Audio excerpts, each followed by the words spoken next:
The Horrible Gamers podcast may contain content not suitable for all ages. Listener discretion is advised.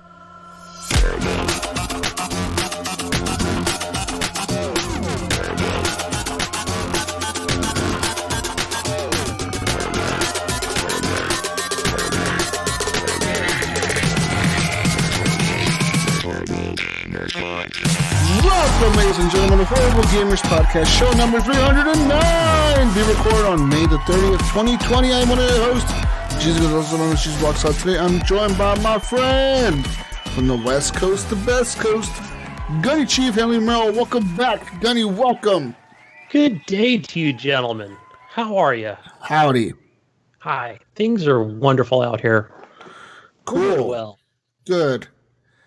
And protesting in Little Ohio, the Mayo. Steve, welcome back. Hey, what's up, Jesus? How are you doing? Good. Can you imagine 100 tractors going down Farmer Street in Ohio? That would be... I want to see that on YouTube. That would be how they. That'd be how they protest in Ohio. Driving fucking tractors and throwing corn at people. You guys probably have a corn festival, don't you, out there? Actually, in the town I grew up in, they had a corn festival. It was actually called the Corn City. Was the town's nickname? Oh wow! Anyways, you can follow us on Twitter _Horrible Gamers. Listen to review on iTunes and all that good stuff. Thumbs up on Stitcher, whatever. Horrible Gamers Podcast community is our close group. You can join that group. That means that is closed because you have to answer a few questions to get in. And once you're in, anything you post in the group stays in the group. That's right. And you can support the show with the money over at patreon.com/horrible gamers, like our friends have, such as there's many. There's a lot. Adam Sunday, Alan Maybe H, Bill Gonda II, Brandon Willier, Brian Capessa, Chad, Evan Tanaka, Henley M, Commandalorian, Jesse Kraft, John Jerome. What the fuck's going on here? This is the wrong list. John Jerome, Jonathan D. Hall, M. Polo, Mechmod, Native Lives Matters, Nipron, Pork Chop Poo, Robbie Wheat, Robert Noble, Sean Patrick, Steve Willier, the Mayo, and Vader Holic. Woo! Thank you guys for being patrons. Yeah, thank you guys. The list is weird. It's like a change to alphabetical order. It used to be different, I think. And it threw me off. Reading the names. It just threw me off, guys. I'm sorry. Sorry. You better be sorry. It's okay this time, Jesus. You can head on over to Stitcher and sign up for a premium account, Mayo. Get access to ad-free listening as well as exclusive premium content. When you sign up for Stitcher Premium, make sure to use promo code Horrible Gamers. That's right. When you use Horrible Gamers as your promo code, Gunny, you get a free month of Stitcher Premium. It's easy to sign up. Just head on over to Stitcher.com/premium. Use promo code Horrible Gamers to get yourself a free month of Stitcher Premium. Go find those good shows. Good, yeah. Well, okay. Verified and Hope in Darkness. Gunny, that's enough. We only paid for 20 seconds, damn it. Oh, and you head on over to Redbubble and support the show by buying some gear. Go ahead over to Redbubble, search for Horrible Gamers in the search bar. When you find the store, you can buy gear from us, directly from us. Well, not from us, but from somewhere, from Redbubble, and it goes to us, I guess. Something. Money exchanges somehow.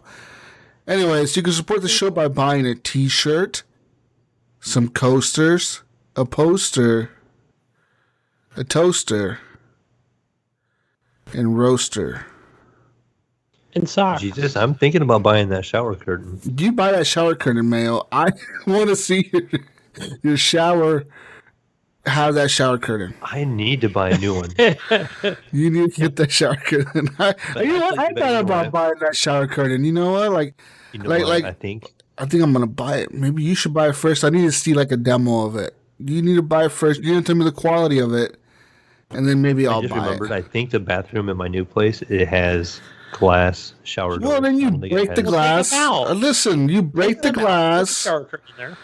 Break the glass and then use a shower curtain. But I think the other bathroom has a shower There you go. Rod. We'll put it in that room. Anyways, we'll look into it.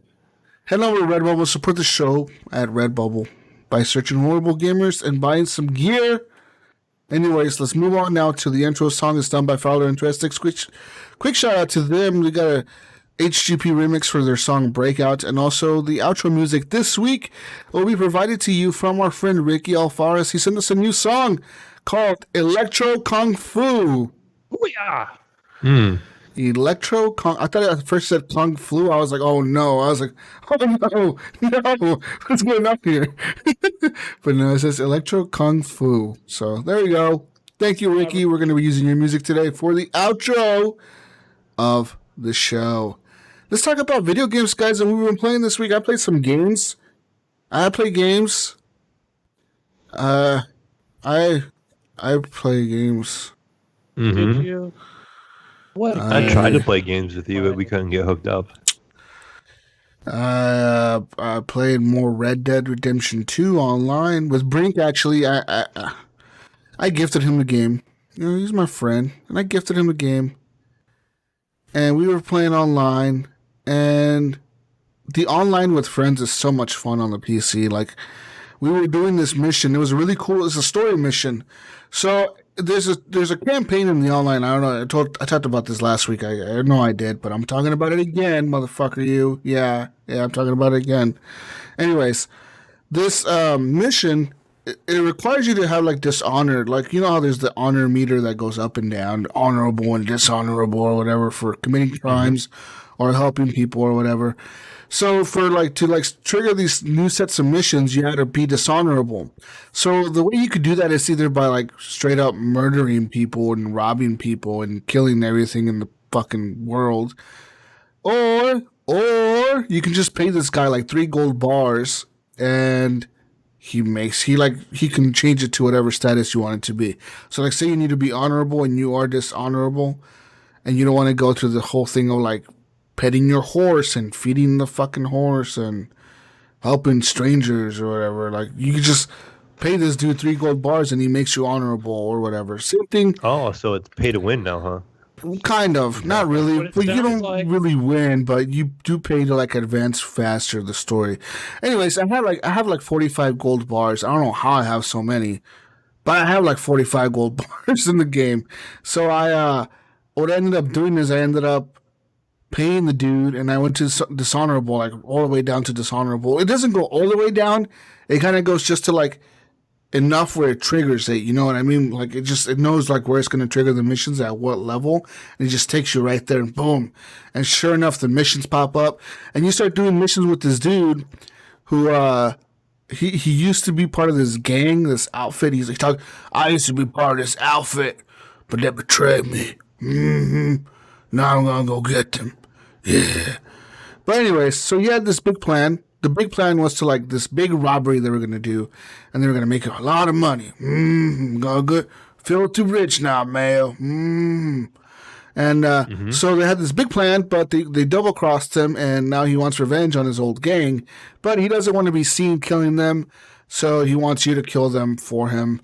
And you pretty much fight this gang in this, like, fort, and you kill this dude. You take this map, and this map has the plan or whatever that they were going to do. They were going to rob this bank in Saint Denis, but the way they were going to rob it was they were going to steal a stagecoach, which is like the Pinkerton's stagecoach or whatever, kind of like, think of like Wells Fargo. You know, like Wells Fargo has that stagecoach in their logo. Think something like that, right? So they got a stagecoach.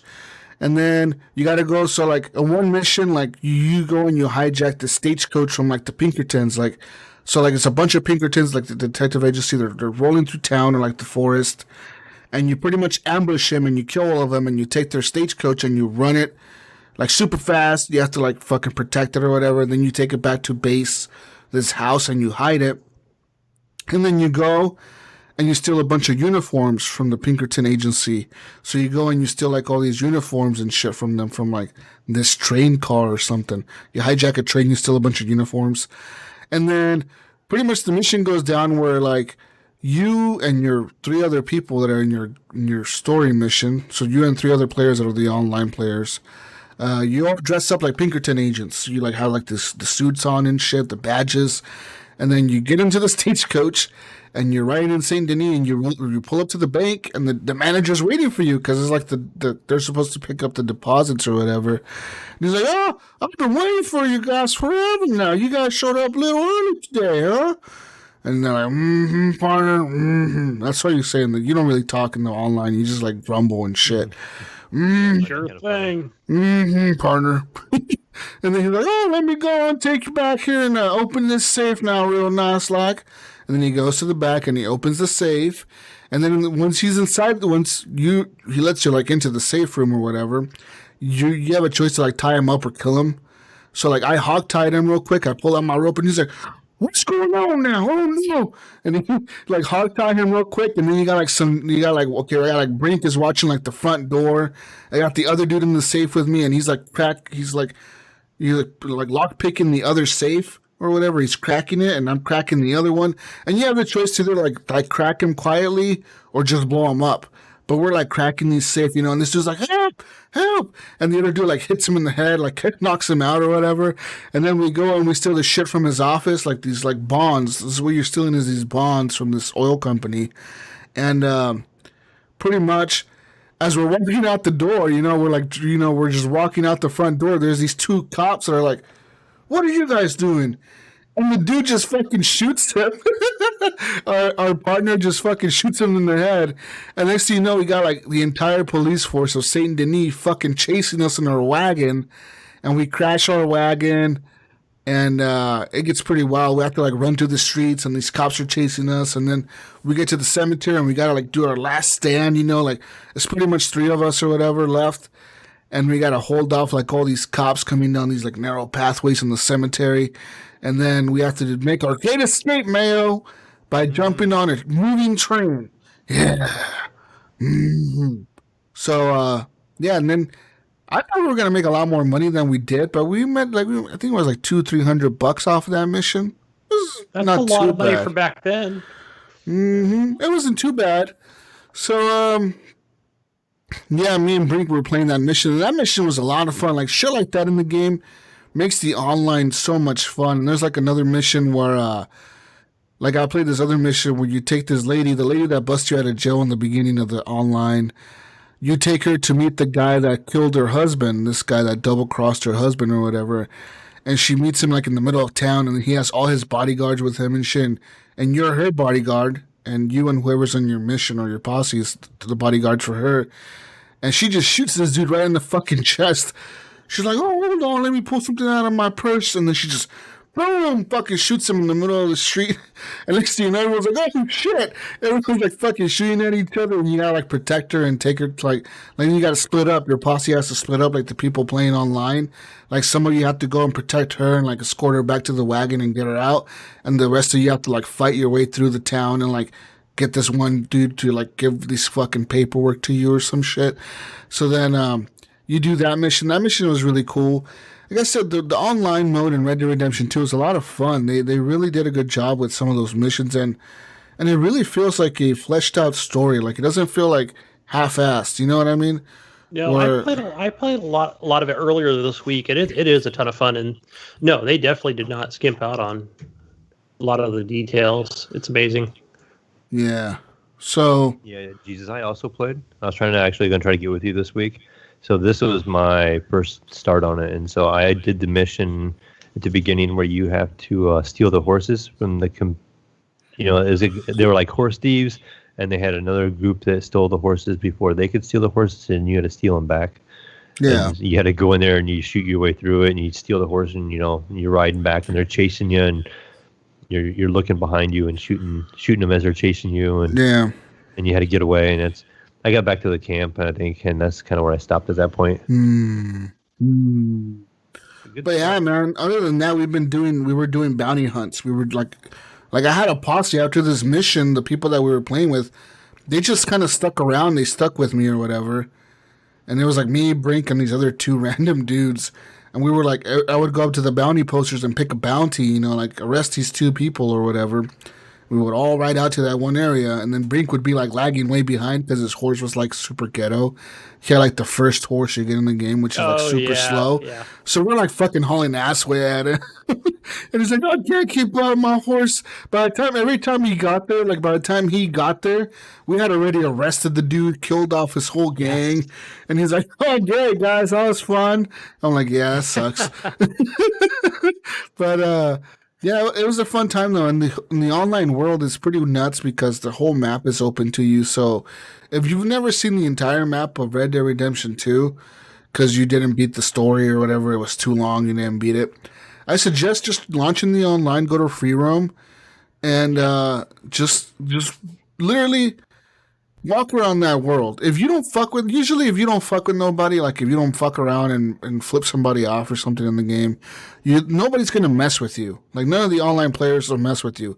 For the most part, I run into random players all the time. I run into random posses, random groups of players, and they're all super cool. Like they're all just chill as fuck. Everyone's just like, "Hey, dude," like they just wave at you and you wave back, or you don't even have to wave back. You just nod your fucking head at them and keep walking. And then they'll keep walking their own fucking way. Really worried about it, just put it in defensive mode, and if they start chasing you, just try to run away, and eventually you'll disappear, like your marker.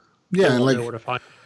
Yeah, like the little blue dots. They used to be in the beginning when the online first launched. You could see the blue dots across the map. Like you can open up the map and see where everybody was at.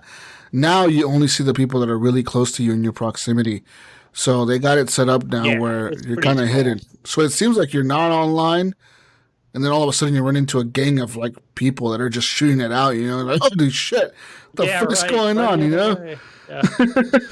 It's pretty nuts. But so that's Red Dead Redemption 2. We were playing it. It's on sale this week on the Epic Store for $38. I think it's $48 regular, but there was a $10 coupon that you could reuse as many times as you wanted. And that coupon applied to it would make the game like $38, which is super cheap for the PC game. You do need the Rockstar launcher to play it, but you could buy it through the Epic Store. And yeah, it was cheaper than it was on Steam. Steam, it was like full price, I think, still. So yeah, man. How about that, huh? How about that? I'm sure it'll go on sale on Steam here soon. Yeah, for what, like $50? Yeah, not $38. Probably. Not $38, Mayo.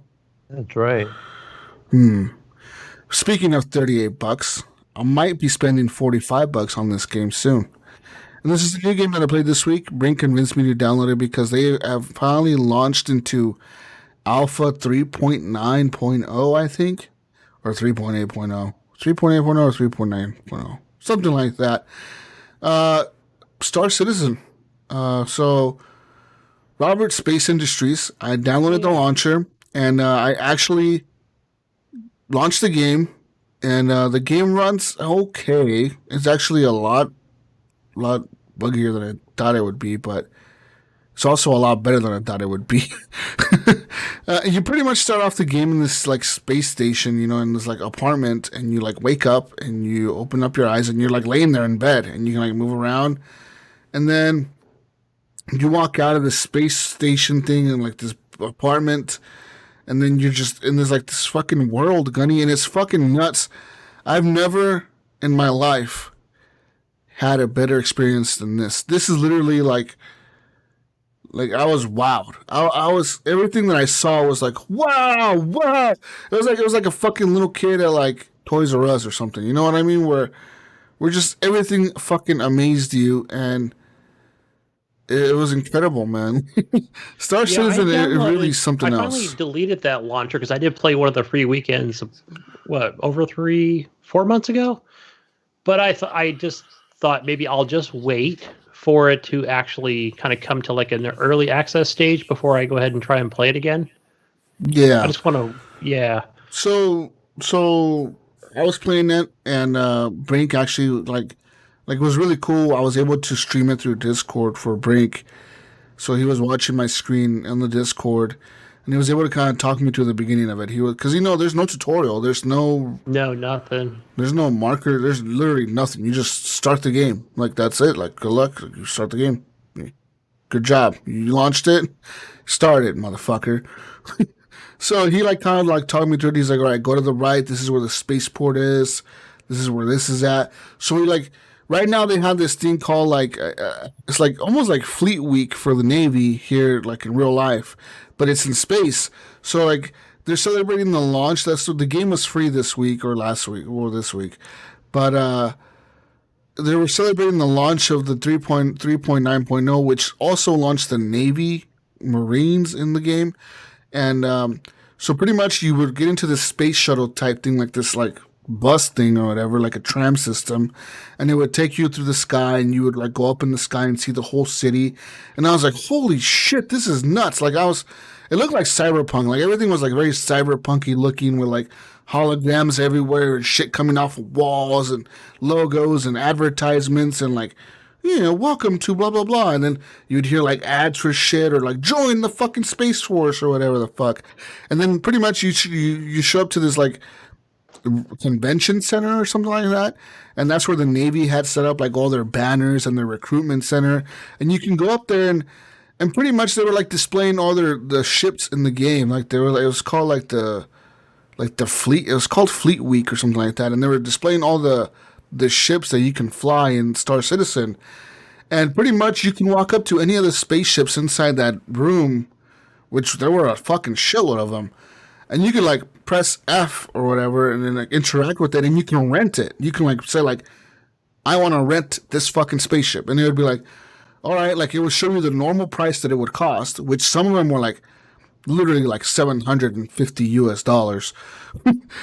Damn. But like these spaceships were huge, Gunny. Like they were fucking badass looking. Like one of them had like compartments and like a fucking elevator to get into it. You had to like ride an elevator up to it, and then when you got in it, like it had like compartments and gunner rooms and like gunner fucking stations on the side of it, and like a science lab, and like the pilot fucking seat was like insane looking. There was like two different pilots in the seat. Like you can have two different pilots, and like it looked like the fucking Millennium Falcon is what it looked like pretty much. It was fucking wild. Did you try any of the? I call them yachts. I don't know what they're called in the game, but basically it's a ship, and literally they've got like a dance floor. There's a swimming pool on it. Like it was almost like a civilian type style. These were all like military style ships. So these were all like either combat or like cargo carrying ships. So the one that I ended up renting at first was this like stealth bomber. It looked like a stealth bomber to me. Like it looks like you look at a stealth bomber nowadays. That's what it looks like, but in space. And I rented that one, and then I went back to the regular spaceport thing that I was in the beginning, and I went to this fucking spaceport. That's what it's called. And then when I went in there, you go up to this computer and you call up your ship, and it says like you want to pull up this one, and it's like, okay, this is going to be in dock 15A. And then you go to the elevator and you like it like has all the different docks, like 1 through fucking 20 or whatever. And you can pick which one you want to go to, and that's where your ship is going to be. And sure enough, you open up, like you ride the elevator, you get there, the door opens up, and your ship is right there waiting for you. And you go up to it, you can open the fucking hatch and like get in. And then everything inside the ship is kind of interactive. So like they have like all the cockpit controls and shit. And you can like raise the landing gear, lower the landing gear, raise the staircase to get into the spaceship. Close the outer hatch, close the fucking top or whatever, the canopy, and all this crazy shit. Then you gotta request takeoff permission. It's a lot like Elite Dangerous if you've ever played that, but a little bit more simplified, a lot easier, I feel like. But it was so much fun. Like when I was able to get out of there and like fly into the sky, almost crash and a bunch of like mess up a lot. Like it was kind of funky flying it at first. But once you get the hang of it, and once you fly into space and you realize what you can do, that fucking game is gonna be something else, dude. Like I kid you not. Like I'm gonna spend the money to play that game, and I'm gonna have a lot of fun with it. I think I'm gonna spend all my life on it. I think all my money. I'm just thinking like there's gonna be people out there. There's gonna be a group of friends that are just gonna be these pirates and bandits. And I thought that's kind of cool. And just hope that I can stay away from them, like. Well, me and Brink were discussing it. We were thinking about we were thinking about doing this where we could get a group going to the HGP Discord, playing on the Space PC. Clan, HGP. And we could make like a bunch of mercenaries. I was thinking like we could just be fucking mercenaries and literally they've already said that pretty soon here, I'm pretty sure with the next big update or something like that, they said they're gonna start recruiting people into the militaries of the game, so you can like legit just join the military in the game and fight wars. Like go fight for the fucking people or whatever, and like fight wars and shit for like the people who run the fucking game. I don't know who the fuck for the faction, I guess. And but like Brink told me that this new update also added like a prison system. So like say you're like you're like a bad person, Gunny. You're just robbing people left and right. You're robbing their space stations and you're killing people and all that shit. I'm a bad person. And well, say you rack up a big enough bounty, other players can buy that bounty. Like I can go and I could be like, I wanna catch Gunny. Like I wanna catch him. And then it'll be like, all right, he was last seen in the system, go find him. And then I'll go to that fucking system, then I'll find you. My job is to arrest you or kill you or whatever, or take you in. And you go to prison in the game. It takes you to a prison inside the game, and you got to spend time in prison in the game, which I don't know is like 20 minutes or 30 minutes or something. But you're literally in a prison inside the fucking game, and you have to stay in there until your time is up. That would until be you, cool. you fucking get released. Stuff like that would just add to it. That'd be awesome. Yeah, that was on the newest update. They added the prison system, and so yeah, there's bounty hunters and all that shit. Too, where it's not like I could do actual prison time, like I'm doing hard time over here, 1 year or something. But hey, how about also like if they made it to where, like basically you're suspended from flying for like 2 days or something. You can't fly. That would be harsh, Like I can't get in any ship. The cool thing about the prison, though, is in the prison, you can figure out a way to escape. You can plan an escape. Like, say I arrest you and you're part of, like, this huge... I call Mayo over here. Yeah, say you're part of a huge gang or something. Like, you have a huge fleet of ships that are, like, following. Like, you're the leader of a bunch of ships or something, or a bunch of people. You can convince the people to find you. Like, they can go to the prison and break you out. You can just fucking leave. You know what I mean? So, like, all that shit is possible in this game. And, like, it's nuts, Mayo. This game is fucking nuts. They've also added, recently with this new update as well, they've added a first-person shooter aspect to the game. So there's a straight-up multiplayer where, like, you, jump in, like, jump pods, like, from the sky. Like, they fucking drop you in drop pods onto, like, a planet. And you're fighting, like, first-person shooters, like a fucking Call of Duty or something. And you're fighting, and you're like soldiers. And like I said, that's also going to be part of like being, like, I think that's just the multiplayer version of it, but that's going to be part of like the recruitment thing where like you join the military or whatever, you join a certain faction and you want to fight for their military. I think you start off as a grunt soldier like that, and then you could rank up and shit.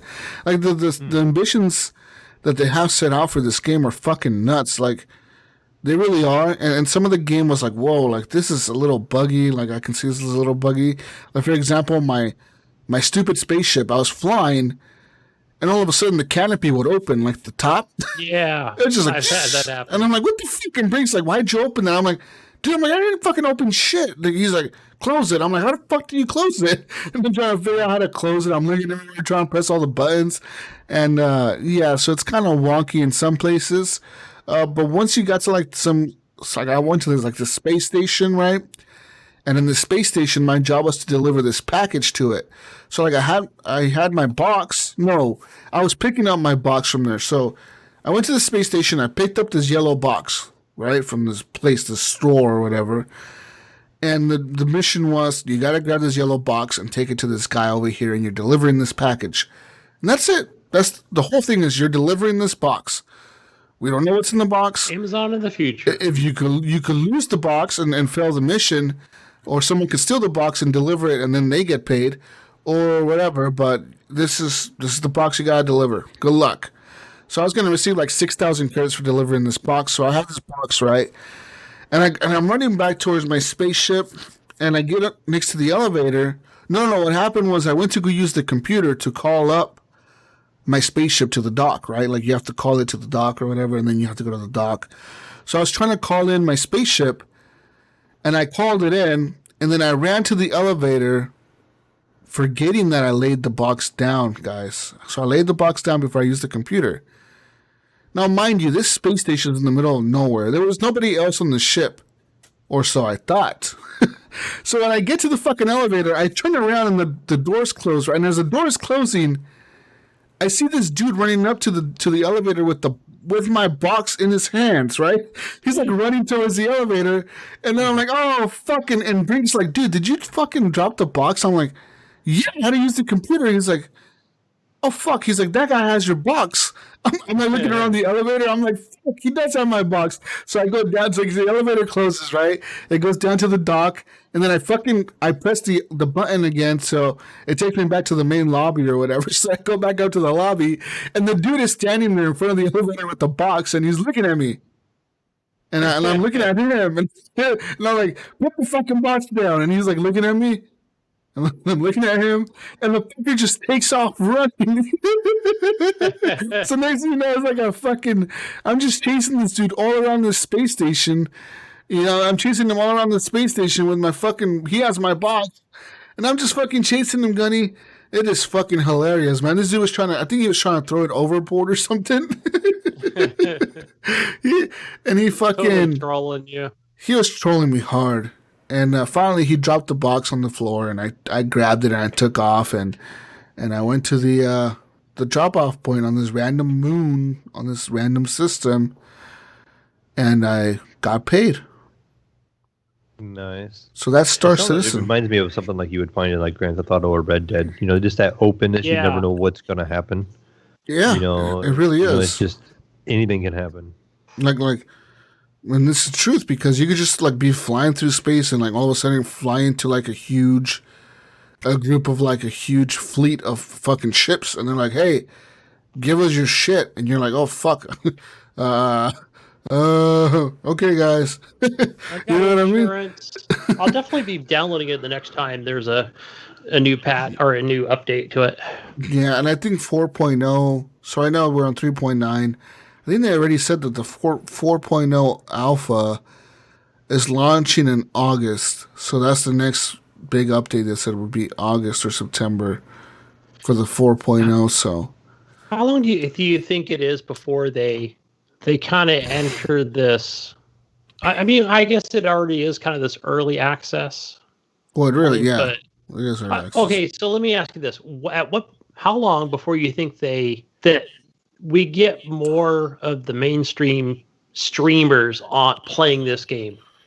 I don't know. I think I don't know. I don't know. It's a weird game because you figure somebody game. I mean, I don't know if it's something that everybody's going to be playing here in a year or two. Or... I can see people playing this a lot in the future. Like I said, man, if they keep going the direction they're going with the game, which everything looks really good. Like the game, like I'm surprised how detailed everything was. The ships were super cool.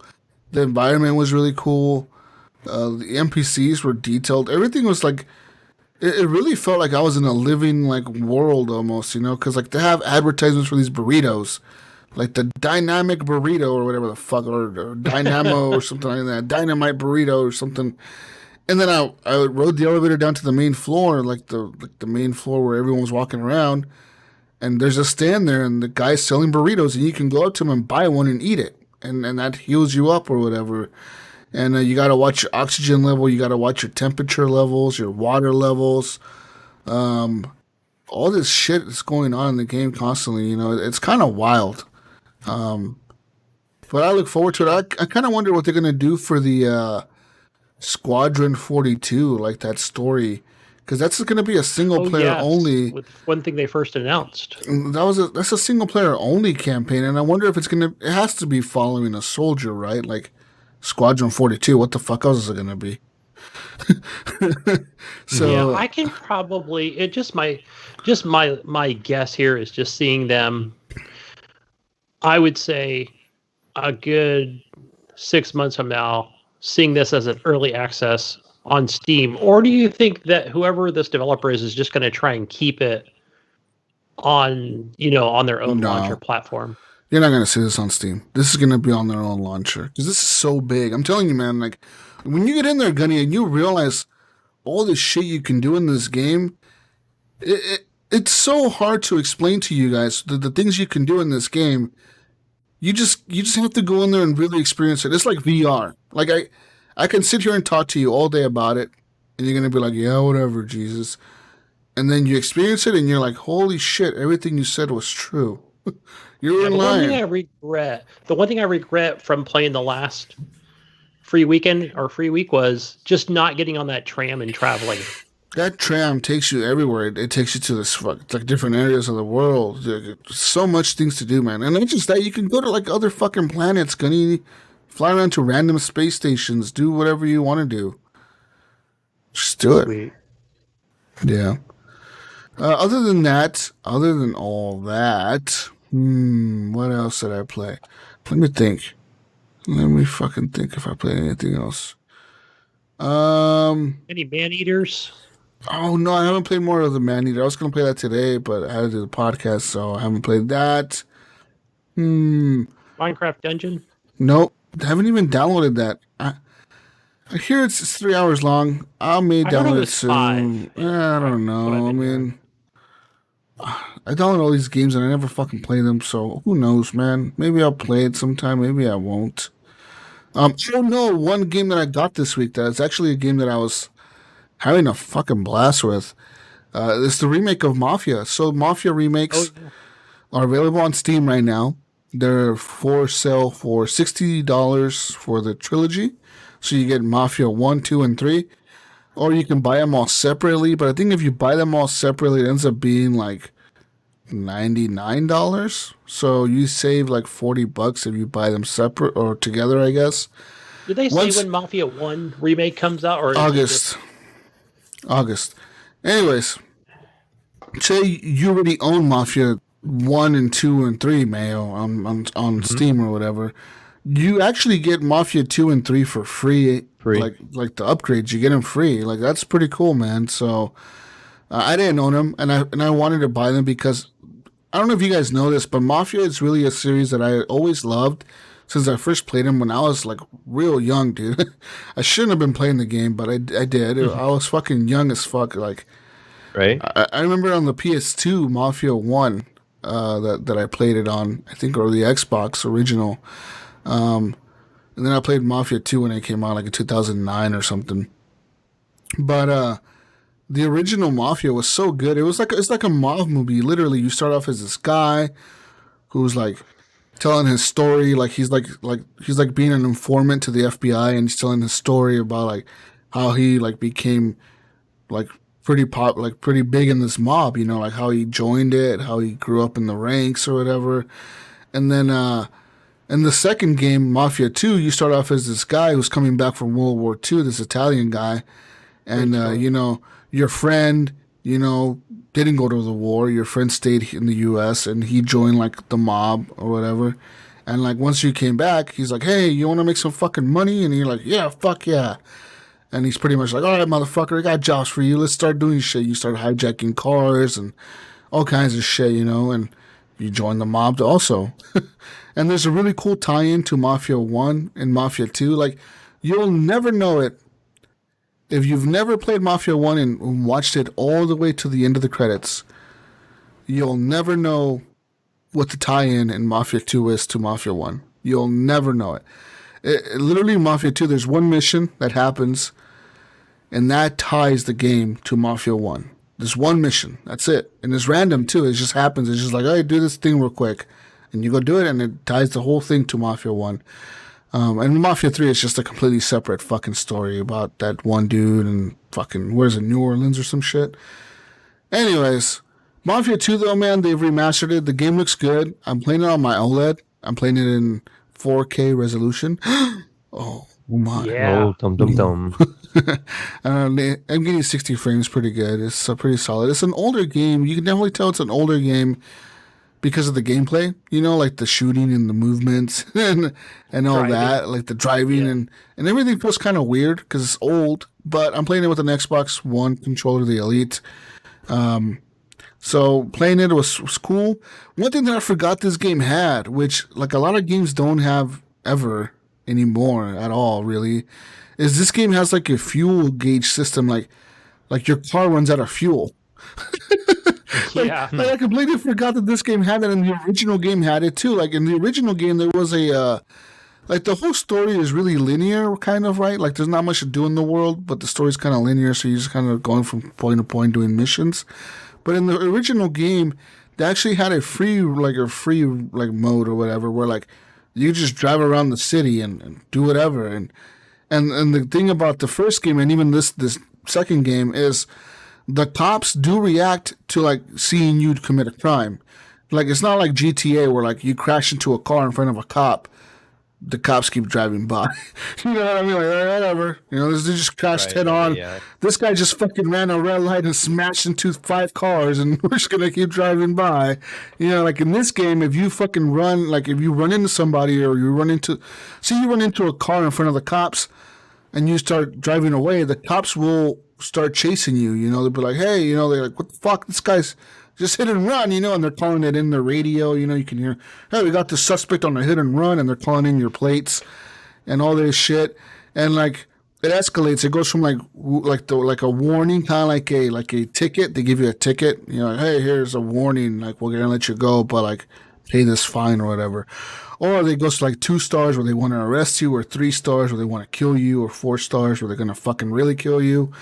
But like that's one thing that this game has, like over GTA, has a lot of realism like that. It has a lot of shit like that. Where like you run into a cop car going, you know, full speed, and I did that.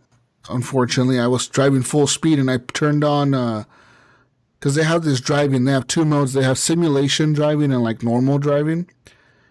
And the game starts off like in the winter, so you're like in like New York City. It's not New York, but it's called like New Haven, but I'm pretty sure it's based on New York. It is. And this fucking thing, it's like everything's icy, right? Because it's all snow, you know, it's like wintertime. So everything's iced over, everything's snowy. And driving in the normal mode, the car kind of slides sometimes, you know, because it's icy. But when you turn on the simulation, the car is like it's like a skating ring. It's like in real life, like your car is just fucking spinning, and like say you hit the gas too hard, your car just fucking spins, just fucking starts spinning. So I turned on driving that snow. Oh yeah, I was driving full speed in my 1952 Jefferson or whatever the fuck kind of car I had, and I fucking slammed like straight into a fucking cop car.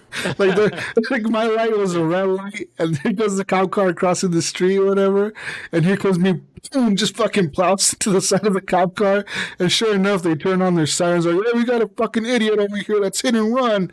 And like they're fucking chasing me, like get the fuck, pull over, and I'm fucking like running away. We're like, fuck you, I'm trying to get away from them, and I totally can't get away from them at all because of the fucking simulation driving. Like my car was just fucking spinning, dude. Going in circles. I was going nowhere trying to fucking get away from these cops. Shit was funny, but the game does have a lot of. I guess I never thought about this before, but the game. It's very heavy. Like even in the beginning of the game, they give you a warning that says like, "Hey, this game was made like back in 2010 or some shit," and it was made by like a multicultural team. And but there's a lot of like explicit content in this game. There's a lot of things that may be offensive to some people and or racist. And sure enough, because the game, it's like. You guys have seen the mobster movies, right? With the Italians and fucking I'm Italiano and then fuck you, and you know they're all Catholic, right? They're all Catholic. Mm-hmm. They all believe in Jesus and all that shit, and they're praying at the dinner table, and there's a lot of religion things, you know, like where they're about to murder somebody, but they go to fucking church and they ask for forgiveness, and the father's like, I forgive you, son, you have cleanse the warriors. Like, motherfucker, just kill 50 people outside. Right. Yeah. Life of the mob, you know? Yeah. Forgive me, Father. I just killed 50 people in this restaurant. No big deal, son. You're forgiven. You don't any shit like that. It's like a fucking Godfather, dude. And there's also a lot of racism in the game. You know, the Italians in the game don't like the black people in the game, and they call them names, and the black people call you names. Like, if you're walking down the black neighborhood in the game, they'll fuck with you. They'll, like, come up to you and be like, what the fuck are you doing in our town, you fucking asshole? And they fucking beat you up, and they'll try to fight with you or shoot at you. So there's a lot of different things like that in the game, you know, where, like, you know, there's racism, there's nudity, there's sex, there's drug users, all that shit. Like, it's literally like a mobster movie, but you're playing it. I don't remember it very well. I think the second one is the one that I had owned. Isn't there like magazines you can collect? Yeah, there's like, I think there's like adult magazines, like Playboy magazines or some shit. Yeah. Okay. I can't remember if that was the right one or not, but it's been so long since I played it. Probably when it first came out. Or was that the Saboteur? That was Pandemic Studios. I can't think of the name of the game, but I remember it was Pandemic Studios that was bought out from EA, but I forgot the name of the game. Was it the Nazi movie? Yeah, that was the Saboteur, right? The Saboteur, that's what it was. Yeah, where you're like you're in like Nazi Germany or Nazi France or Paris or whatever. No, but you do pick up magazines in Mafia 2. I think you do. Yeah. In Mafia 2, I think you get like, no, you don't get magazines. You get like the pinups from like calendars or something, like calendar girls or something like that. That's right. But you're right, Mayo. You do get some of that stuff, and but yeah, it's a typical like mobster movie. If you think of like that new Netflix movie that came out recently, that the fuck was it called? The one with like Robert De Niro and shit that came out last year. No idea. A fucking mobster. Where they de-aged, like everyone was making fun of Robert De Niro because like they de-aged him to like 25 years old, but he was moving like an old man. Yeah, I remember that. They fucking de-aged the shit out of him, but he was still like moving and kicking like an old man. Yeah, forget that movie. Whatever. It's like a fucking monster movie. You know, just fucking go watch it, Gunny. What the fuck are you doing? I don't have Netflix. I've got Amazon. The Irishman. The Irishman. There you go. Oh, these are not Irishmen. They're Italians, but you know what I mean. You know what I mean. Same thing. Yeah, great. Mafia 2, great game. I enjoyed the driving. I don't remember if it did have a difference in, like, you know, simulation versus... Oh, it does. Motherfucker, simulation is like slidey everywhere. I know I got most of the achievements on the Xbox 360 playing that game. I did play it quite a bit. The game that really looks like they really did it, like they're gonna go all out and like redo the graphics and redo everything, is Mafia 1, which I really look forward to, because this one has a mobster story, but that one has like an even more like a grander fucking like really like true like old school. Yeah. It's like a really old school Mafia story. Like that one is based like in the 1920s, 1930s, where I think Mafia 2 is based in the 1940s because you're in World War II. Yeah, doesn't it start out? I mean, this might be a little spoiler alert, but it's an old game. I think I don't know. I can't remember if you start out and then you go to jail and then it becomes the 1950s or something, 60s. Which one? Mafia 2. Is there a time jump? I know there is. Is it that one? War. I know you start off in the war. You're in the war, and they're showing you in the fucking war or whatever, and all this shit. But I think you're right. I think there is a time jump, or maybe it's a different game. I don't fucking know, man. But yeah, I can't remember. I'm gonna say I know. In one of them you go to prison, and I'm pretty sure. Yeah, I think you're right. I think in Mafia 2 you actually have to like spend time in prison and like do missions. Yes. Right, you do missions in prison and shit, like beat people up and fucking steal people's food and shit. Give me your lunch. Motherfucker. Yeah, you fight some people in the shower. You ain't taking my virginity here. Shake your ass. Yeah, but that's Mafia 2 for everybody. I mean, like I said, they're remastered. The game looks pretty fucking good. No, I want to say it looks incredible, but it looks really good. Like, it doesn't look dated, really. And they really kind of... This game had a lot... They were doing a lot of things that I've never seen like other games do at the time that I'm noticing now. Like, for example, the realistic police, the way they react to you, and the fuel gauges and the damage to your vehicle and all that shit. And as well as your vehicle as you're driving in the snow. You know, like you say, you take it to a body shop, you get it like painted white, which I did, and you're driving in the snow. Like after a certain while, you start seeing the mud on the side of the car, like like it's all piling up, like the dirt and the mud and the grime of the road. You know, because you're driving in dirty ass fucking snow. And like it's all starting to like get around your vehicle, and before you know it, your car's like all fucking dirty looking and shit. And it's like, whoa, like like little details like that is shit I love in video games when they're able to pull off like just the tiniest amount of detail. Then you're like, whoa, that's so cool. That's so cool, Mayo. Yeah, right. Like the testicles, on the horses on Red Dead Redemption 2. Yes. Oh yeah. Horse testicle is that horse testicle tech is awesome. I never even paid attention if that was the thing. Come on, Mayo. Come on. You gotta if you take them to the snow, their testicles shrink. And you never noticed? You never looked back there? I never noticed. Screenshots. Mayo was like, no. Next time I play online, Gunny, I'm gonna take a screenshot and send it to you. All right. You take a screenshot, Horse Mayo. testicle tech. Let's get Jonathan on that. Anyways, warm sunny prairies versus the cold Arctic mountain testicles. That's all I'll play this week, Gunny. So I'll play this. I'm done. Great, man. Mm-hmm. Great. What'd you play, Mayo? What did I play? Well, I started off my week. Jesus hit on it. I wanted to play some Red Dead. I was to try to hook up with him, and he was telling me he needed a posse for the PC. So I went ahead and logged in. Got started because I knew I had to create a character and all that kind of stuff. So created my character, and I did that whole first mission where you had to steal the horses, and they were saying, like, well, go get my horses back from these people. And he's like, well, they're not my horses. They were horses that I was going to steal from a rival gang that stole them before we could. But go take them back, So then you go and steal the horse, and you bring it back, and they did, you end up getting that horse as a reward. You're supposed to take him to the stables, and they're like, whoa, we're just going to let him keep his horse. And so then you get to keep it. And that's pretty much where I finished up. I'm thinking I was going to jump on to Jesus at some point in time this week, but we just didn't really match up in schedules this week. So yeah, it's so hard for me to choose right now what I want to play. Like I said, I love Mafia 2. I'm loving Star Citizen. And I love Red Dead. It's like, oh, fuck. What do I spend my time on?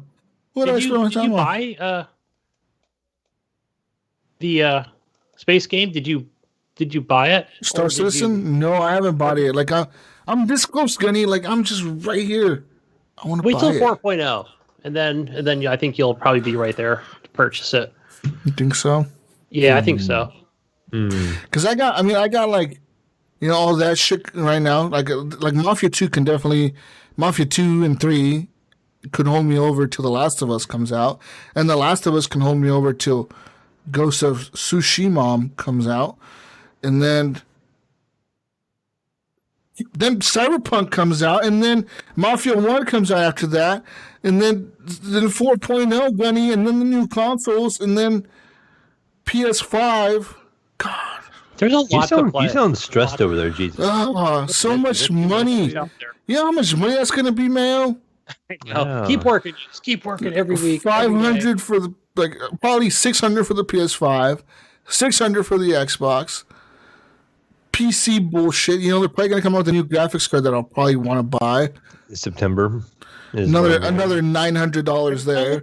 I know people are listening to you, Jesus. They're going 600. Yeah, we have to install all these games. We're going to need. I'm assuming. Yeah, I'm assuming. And they say the PS5 has like different SKUs. They say they have like the starter kit with has the hobo hard drive in it or whatever, like only 850 gigs. And then they're gonna have the super starter kit for that comes with the 2 terabyte, but it really only has 1.7 terabytes. But that's the one that I would go for. Why the fuck would you go for the fucking 800 gig one? Huh? If it's if it's $100 more bucks or whatever, fuck yeah, I'm gonna go for the more expensive one. We're getting a second stimulus package, pal. Whoa! Stimulus all the way. I think that's what they're waiting for. Wait till they get that in, and then Sony's going to be like, "Yeah, we go pre-order. You got paid. I know you got funds in your account." That'll guarantee them things will sell out by holiday. Oh shit! Yeah, but all that shit's coming out soon, man. Fuck. Yeah. I went to Micro Center this week. I ended up building 2 PCs this week. It's something else that's taken up a lot of my time. And the second one was a friend of mine at work. He decided he wanted a PC for his oldest son. And so we got together. We went to Micro Center, and I have never seen that store so picked over in my entire life. I could not believe how empty it was. It was like normally they have like 2 aisles of power supplies, and they had 2 different brands there, and that's all they had. And one was like the Micro Center like off brand. They call it like Spec A. And then the other one was an EVGA one, but it was only like a 400 watt power supply, and that's all they had in the whole entire store. So we ended up had to settle and get the cheap Micro Center brand one. I'm like, yeah, we might want to change this out later on, but I was really shocked to see the store that empty. And then we went to go buy a cooler, like one of the Corsair coolers with the RGB, and he wanted all the lighting. Whoa. And we went over there, and it was empty. They had 2 coolers available, and both of them, none of them had lights. And that's what he wanted. He wanted the lighting. Yeah. So we just used the stock No fan on it supplies for coming now. in. Yeah, the demand just seems so high right now. It's like everybody's building computers or the corona with the stimulus checks, and people are buying stuff to build Probably. computers or just both. what, or just the lack of, like you said, Gunny, the supplies coming in. Maybe the production has slowed down and the demand has increased. And I was blown away. I can't believe. Well, and there's a couple things too in regards to like, let's just take, for example, UPS, FedEx, Amazon. A lot of them are in like, we're only doing certain things, We're not only essential. Matter of fact, Mayo, I even ordered like this funny microphone for my kid over a month and a half ago. And they're like, that's not an essential item. You can't have it until June 20th. Yeah, I've noticed I've ordered a couple of things from Amazon, and they're Prime items, and usually they're like 2 days. And it takes like a week and a half or 2 weeks even, and I'm like, oh, okay, whatever, I understand. Really? Amazon's pretty Crazy good times. with me. They're pretty quick. No, not at my Richmond, California warehouse. They're like, nope, absolutely not. You can't have it for 2 months. That's weird. Yeah. But, And I know people that went to work at that warehouse because they got laid off at their other job, due to COVID-19. I don't know. It's just, yeah. Yeah, they advertise here because there's 2 warehouses here in Columbus, and they both are advertising right now. Yeah. So I hear them on the radio. start all the time. now. No degree neither. Yeah, Starting. No resume. tomorrow. $15 an hour. Start right now. 16, okay? You get $16, whatever. No, in Oregon's 15. Oh, you're going to get paid the big bucks down in California. You get $1 more. I think the funny thing is, I think they advertise up to 18 or 19 here in Ohio. Wow. Why the fuck you guys get paid so much over there, man? You guys have like $2 houses. Things can't be that expensive over in Corn Country. Yeah. What the hell's going on? It's the skilled labor to the premium. Yeah. Must be. Good Fuck. garbage being out in Ohio. Yeah, you paid But, 30 bucks. I make $30 an hour. Woo! Yeah. Shit. That's But crazy. yeah, But I what, also Mail, this week. Yeah, what's what up? so tell me about the first build that you did that you showed on Discord. You may have showed the second. I just may have missed it. Yeah, so the first build it took a little time to put together because it was actually for my oldest son. And he decided he wanted to be really extravagant and ordered the most unique case he could find, right? So he tells me, he's like, Dad, I bought this case, da da da da. And I'm like, okay. He's like, will it work? I look at pictures. I'm like, sure, this will work, whatever. He brings this thing over, right? And this case is as tall as my desk. It weighs 60 pounds, completely empty. The bolts on the side to hold the side panel on probably weigh a pound a piece. They're probably a half inch in diameter. And they're like big thumb things, The glass is like a 1/4 inch thick all around it. This thing is just ginormous. But this case, it was completely designed for a custom water cooling kit. And so it's designed to have 2 reservoirs for cooling. It's designed to have its own reservoir and pump for the graphics card. It's designed to have a different color and pump, reservoir and pump for the CPU on the other side. And it's just weird. The motherboard kind of faces up to the top of the case, and everything routes from the top and goes down, and there's a cover that covers over top. So it's really extravagant. The case is called a Thermaltake Tower 900. If any of you guys are curious and checking it out, but it's a monster. Absolutely, it kind of reminds me of, and this is not making fun of it at all because I think it's pretty cool. It actually kind of with those reservoirs reminds me of. There's a table in Zen Pinball. It's something Labs. I can't think of the first word. I know Ryan's like yelling at me right now, but something Labs, and it's just kind of cool how you can just see everything right in front of you. Yeah, it is. It is neat in that aspect. You can see everything right there. The only problem I ran into, because he bought all the parts and he had I'll call it a closed loop AIO cooler, which is it's like the factory water cooling kit. It's the CPU hooked to a radiator, and it's all in one. And I've never had a case where that didn't work. In this case, you actually had to mount the radiator behind the motherboard, and you had to run the tubing through the little grommets that are pre-installed into the case.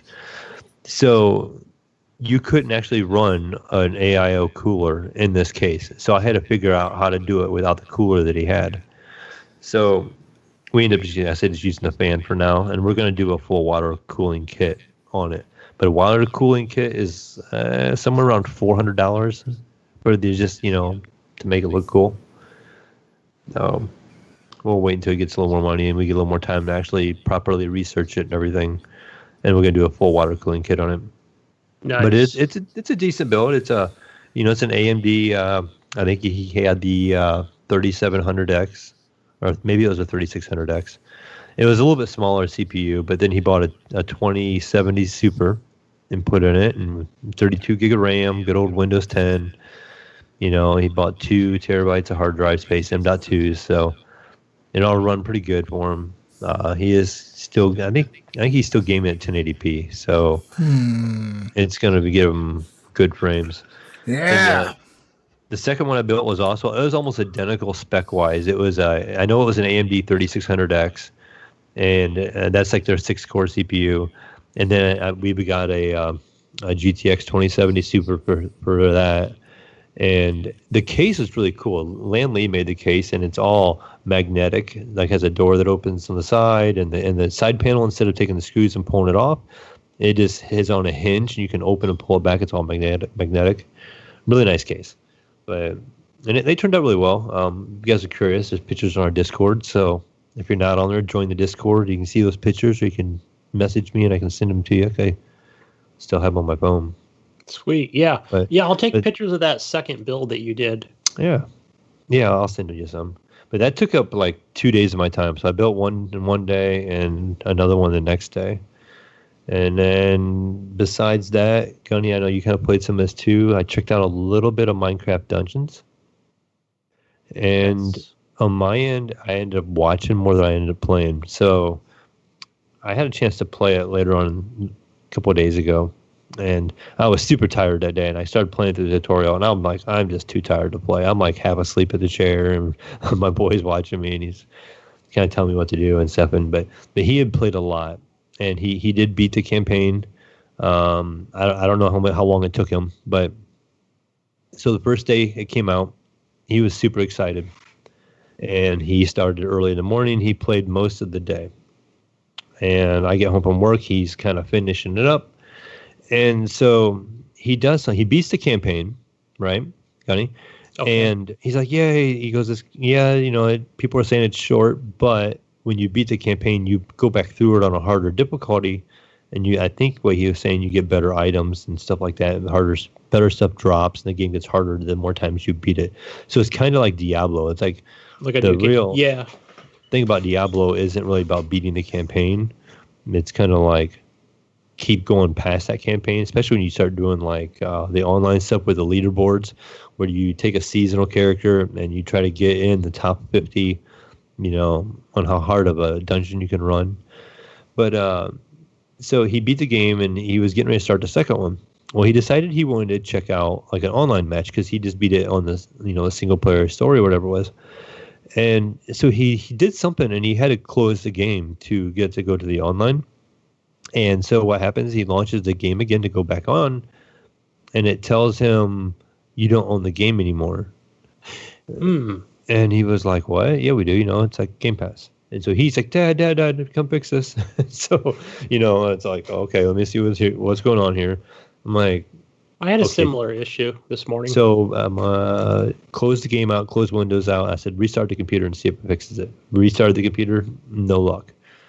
He's like, well, look, Dad. He pulls up Twitch. He said, people are playing. He goes, but I can't seem to log in. And so we messed with it for a little while, and we could not get it. We tried and tried and tried and tried. And so we just powered it down for the night, and I'm like, why don't you just go play it on the Xbox? It's an Xbox game, too. You can go play it on there. So he logged into the Xbox, and he played for just a little bit, but it didn't cross-save. Again, not a big deal. But he was like, I'll just play through it again some, I can at least be playing. And he played that night. Well, the next day, he fired the PC up. I was at work, but when I got home from work, he was all mad because when he fired it up on the Xbox, it erased his PC save. It overrode. Yes. Yeah. So can I tell you the problem with that? This is not anything I've read or researched, but the problem with that, I've noticed that with some games, is the issue is it's automatic. It all happens in the background. It should be optional. Microsoft needs to add something to that, because I've kind of had something similar with that. They definitely need to add something where, hey, let me bring it up. I think Destiny does it perfectly with what they did with their whole cross, character thing, between all these consoles. I think it's awesome what they did. So that's what Microsoft needs to do to fix this. Yeah, this happened to me on Ori also. I had that problem with Ori when I would play it. I played it on the Xbox One X, and I went up here to the PC, and I went to continue, and it asked me if I wanted to sync my data, which I did, and then it corrupted my save file. Yeah. And I had to start over from scratch. I was mad, but luckily I wasn't real far into it at the time. Then it happened again after I'd started from scratch, and I was probably 30% into the game. I didn't want to restart it. Then it was more of an issue. So I didn't sync it. I just went back to the Xbox, and I kept playing on the Xbox. And then they came out with a fix for the PC, I think. Yeah, and I see, think it's fine now. At least Destiny, I think, and probably Nightbron can attest to this one, as far as I think what it does, it kind of tells you, yeah, do you want to save over this? But I think it tells you where you're at, what your level is and all this other stuff. Mm-hmm. Where I think, in Xbox and the PC Xbox Beta, it doesn't do that. So yeah, broken for sure. Yeah, but the little bit I played, I pretty much just played the tutorial part of it, and I was just so tired. It just practically put me to sleep. And not that it wasn't fun, and not that it wasn't entertaining. I was just so tired. I'm kind of like Jesus. This is my third week of work straight, and I'm getting ready to work another one. And I've been on the run and building PCs and shopping for a new place and doing this and that. So I've been just kind of on the go nonstop. And that was the first time I sat down in a computer chair for a minute, and I was like, I'm tired, But I played through it a little bit, and the little bit I played, it was okay. I thought it was a little on the simpler side. I didn't think I'd definitely prefer, Diablo over top of this. But I feel like this is a good kid-friendly introduction into a game like Diablo. Yeah. And the characters are a little bigger than they would be in Diablo, which makes them easier to see for the younger kids. It has the controller support, which is nice. The graphics actually look pretty good for being Minecraft. It just, the atmosphere they did a good job making things feel like a Minecraft world. And then they told you a little bit of story, So he played it and he enjoyed it quite a bit. But I know he's played through it a couple times with some of his friends now already. And I'm not sure how many times he's beat it now, but I know he's beat it at least 2 or 3 times. So he's enjoying it. That's my 15-year-old. So yeah, I forgot what they called that in Diablo, where you can kind of raise and lower the difficulty levels. Yeah, so I know they have up to Paragon. Is that what it was called? Yeah. That's your so a That's Paragon level in Diablo. Yeah, that is once you hit the max level. They do Paragon 1, Paragon 2, Paragon 3. So it's a leveling system past max on Diablo, if I remember right. It's been so long since I played Diablo, but I'm pretty sure that's the way it goes. But besides that, I guess, Jesus, the one other thing I did play, I bought the DLC for House Flipper, and I ended up picking up all the DLC packs for that. And that That game, it hasn't changed any. I haven't played it in a long time, but it kind of reset my game. So jumping back in, I had to start from scratch. So I didn't get to see a whole bunch of the DLC I'd purchased. But it's typical house flipper. You start up in your little rinky-dink house, and it's got dirt all over the place. And you got to pick up the magazines that are laying around, and you got to clean up the mess and get rid of the cardboard boxes that are laying around. And you pick up your first little project, and you got to do this and that to the house. And one of the cool features now Gunny isn't like before when you were doing construction, you just break down the wall and you can put up new stuff for the wall or something like that. Well, now the game and the DLC and stuff, they added the piping in the wall. You can break the piping and you got to repair it. Like if you don't know there's like water line in there or something like that, you'll bust it, and then you have to like find the shutoff valve and shut the water off, and you got to repair what you broke and all that kind of stuff. So that was kind of a neat addition. Another addition to the home and garden package, they did a whole bunch more cosmetic items you can put in the house. So a lot more modern items. So you can do like different hardwood flooring and different kind of lighting that's more modern. You're doing fireplaces now and just like a higher end looking place. So that was kind of cool. And then after that, the only thing I noticed, another neat feature they did, they kind of based it off the TV show.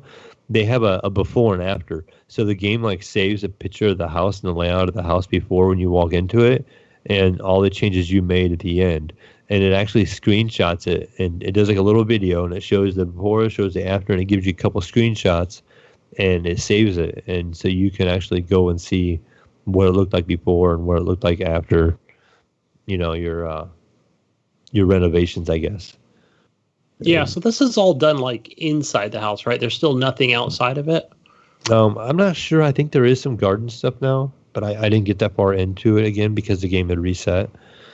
So I'm not honestly sure. Hopefully I'll get some time in it this weekend, and I'll get deep enough into it to know.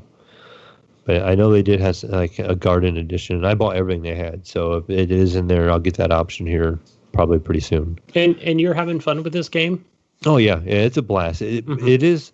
I mean, it's one of the games it's still you kind of kick back and relax, and it's got relaxing music, and it's kind of like the PC parts simulator game. I can't remember what it's called, right? A PC builder. So you can just kind of kick back. You're knocking down walls and you're remodeling, and you're like, oh, I think I'm gonna put brick on that backsplash of that wall or whatever, and you can just really play around with it as much as you want to make the house look however you want. If I know you're doing like the velvet wallpaper and lava lamps and bongs everywhere. Sure. What is it? The wood grain paneling that goes halfway up, and then you're right. The wallpaper halfway down. Striped. Yeah. Wallpaper and the rest of it. Yeah. Got some Grateful Dead playing in the background. Yeah. There you go. That'll be the mod.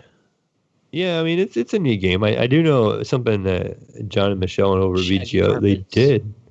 What was that? I was thinking shaggy carpets. Oh, there you go. John and Michelle, what they did, they actually did. They got to the same point in the game, and this wasn't a feature, but they decided to make it into a thing. So they played the game at the same time, and they were both streaming. And they did a competition to see who could get the best resale back out of the house in the game. So they both bought the same house. And they both did their own renovations because they give you suggestions. They're like, oh, I really think a buyer would like this kind of furniture, or a buyer would like this kind of backsplash, or they don't want tile flooring or something like that. And they each built their own version of the house with I think they might have been used a certain budget. And then they both tried to sell it because the game will have a market, and people will make offers to you, and you basically accept or decline those offers, and you take the profits you get in the game, and you continue to buy a new house, or you save for a new house, and you start buying those and selling them and flipping them, and you can start getting better items for houses and stuff like that because you can afford more. Now I did watch this stream a couple weeks ago, and I watched them play for about 30 minutes, and it could have just been because I was working all day, but I was bored to tears watching that. I really was. Yeah, but maybe if I actually got in there and did it, it would be a completely different experience with somebody I knew. I think it would be a hard game to watch because you're just watching do something. But when you're the one with the creative side, because you get to do whatever you want. You're watching somebody do what they want. But when you're playing the game, you're making the decisions. You're like, oh, I think I want to put this down, or or I want to do that. Maybe I want to knock this wall down, I don't. And so you get that. I don't know. I don't think it was that. It was just maybe just personal preference, because it wasn't like I was thinking like, oh, they should put the TV over here or something like that. It just, I don't know. Maybe it was the entire game, or I just wasn't into that genre at the time.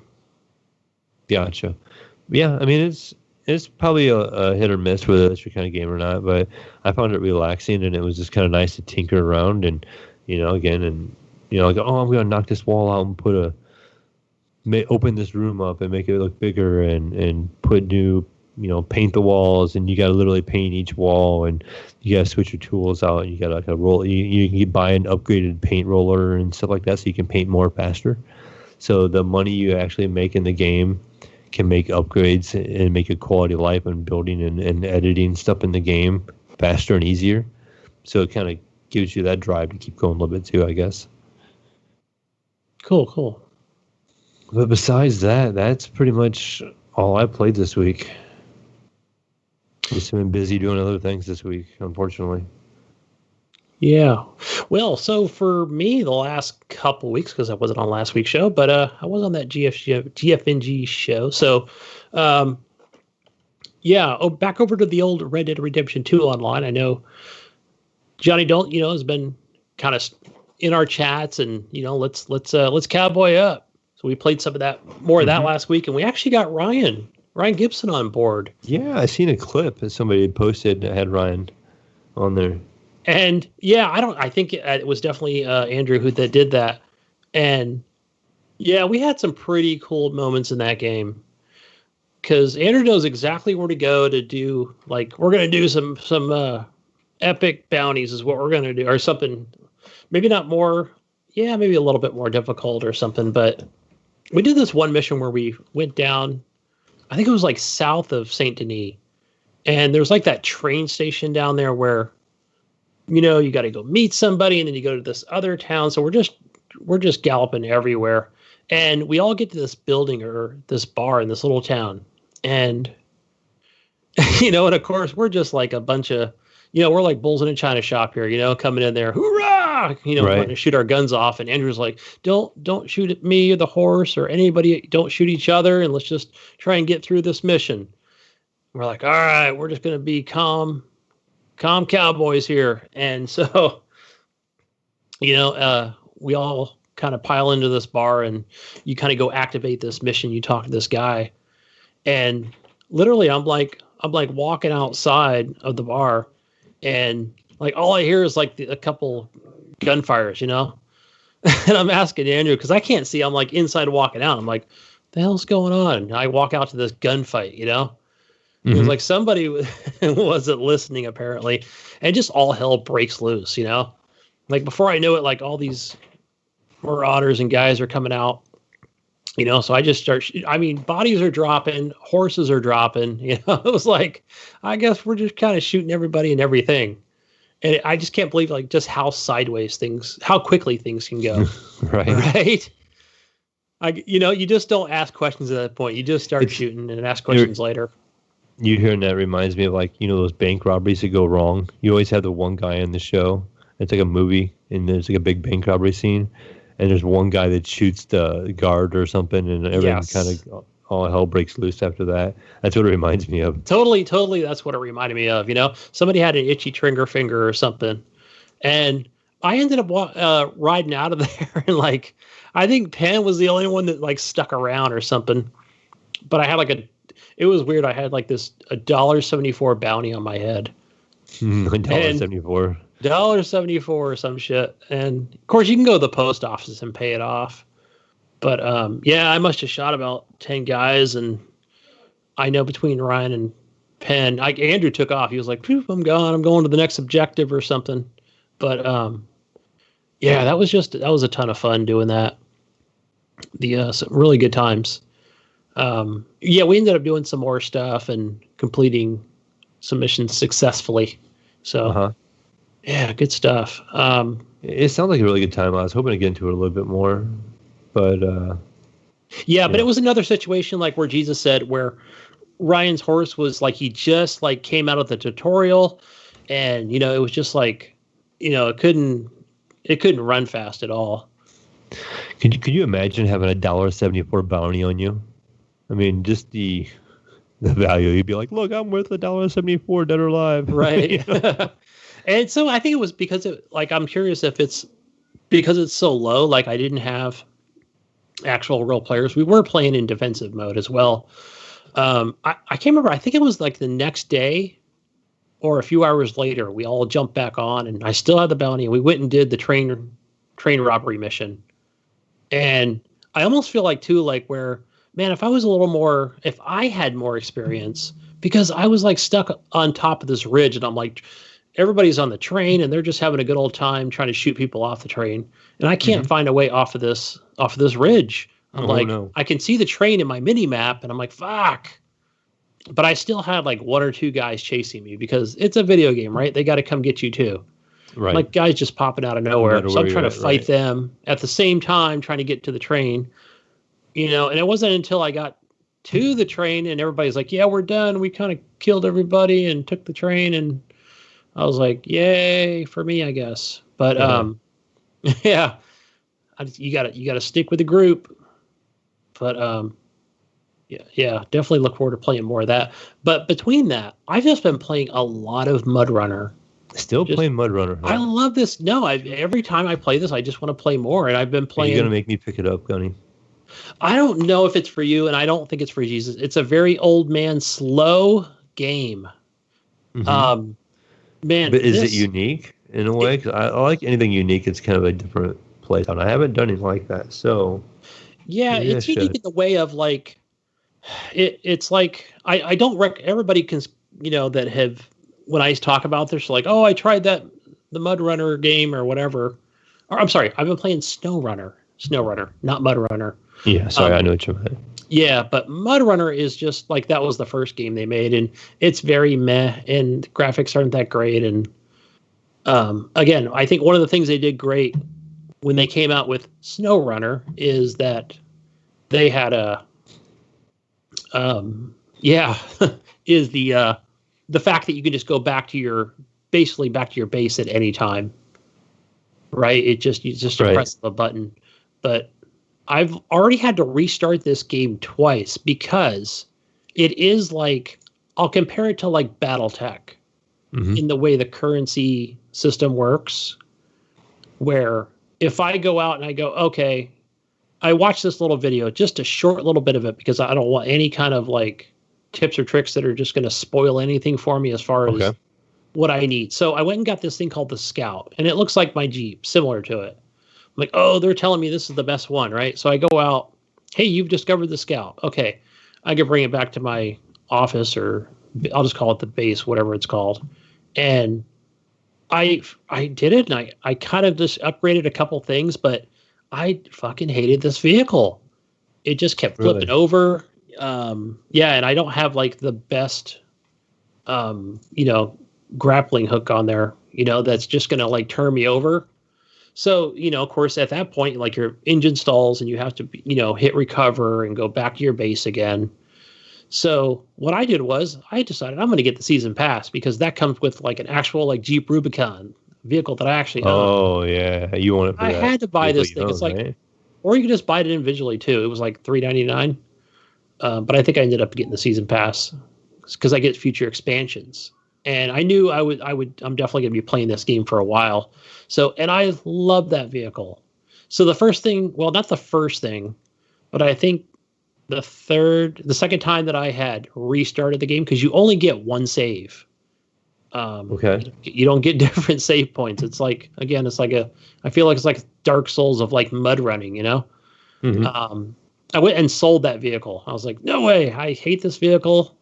It's gone, but ended up making money so you can upgrade other things. But with this game, you can't just start upgrading things without leveling up first. It won't let you, right? It just has like different tiers of like what tires you can use and whether they're just for street use and mud use and snow use. So that probably what keeps you playing, because if you just leveled up and it didn't really mean a whole lot. Yeah, it's a slow and if you had grind. access to everything right away, you probably wouldn't play as long. So I probably put 12 hours into this game or more, and I'm like, you're like level 5, you know. But I mean, and it's meant to be slow, right? It's like you got to climb a mountain, you know, get to the other side, grab a trailer of whatever is in it, whether it be an oil, you know, rig trailer, or it's carrying supplies or steel plates, you know, to build a bridge. And now you got to take it back over to this objective. And it's just, and that's where it kind of like gets into that Dark Souls, you know, of like, you know, how the hell do I get that over there? Can I use this vehicle? Do I have to go back, do more of these little smaller missions of just, you know, to make more money, or and then sell a vehicle, right? You don't get very many vehicles, so you got to be careful what you sell. Gotcha. It can definitely turn into a BattleTech situation where you're like, I'm screwed, you know. You're out of money and you can't buy anything. Yeah. So, and I've only gotten to where I want to say I'm still like in the first map of Michigan. Why is it always Michigan, Eric Smith? Do they just have like muddy roads throughout this place? I swear to God. I mean, there are like some places funny. It's got like asphalt, but most of it's mud. I mean, Michigan does have a whole bunch of upper peninsula stuff where it's pretty wild up there. They didn't really do anything up there, but I don't think it's known for mud running or anything like that. But I don't know. I could be completely wrong. It's all this muddy marsh, you know, dead trees area. I don't want to go to Michigan. But yeah, I've been staying in there. The tutorial kind of takes you to, oh, you need to go to Alaska once. Okay, so you go to Alaska and you're at your base of operations or your garage. That's what it's called, right? Your garage. And okay, now go to Russia. You know, so you go there, and it is like there is like a cutscene, so it is kind of separate. So, but that's just how these things are kind of set up. So, yeah. So I'm trying to just stay in Michigan, and within Michigan, it's 4 maps.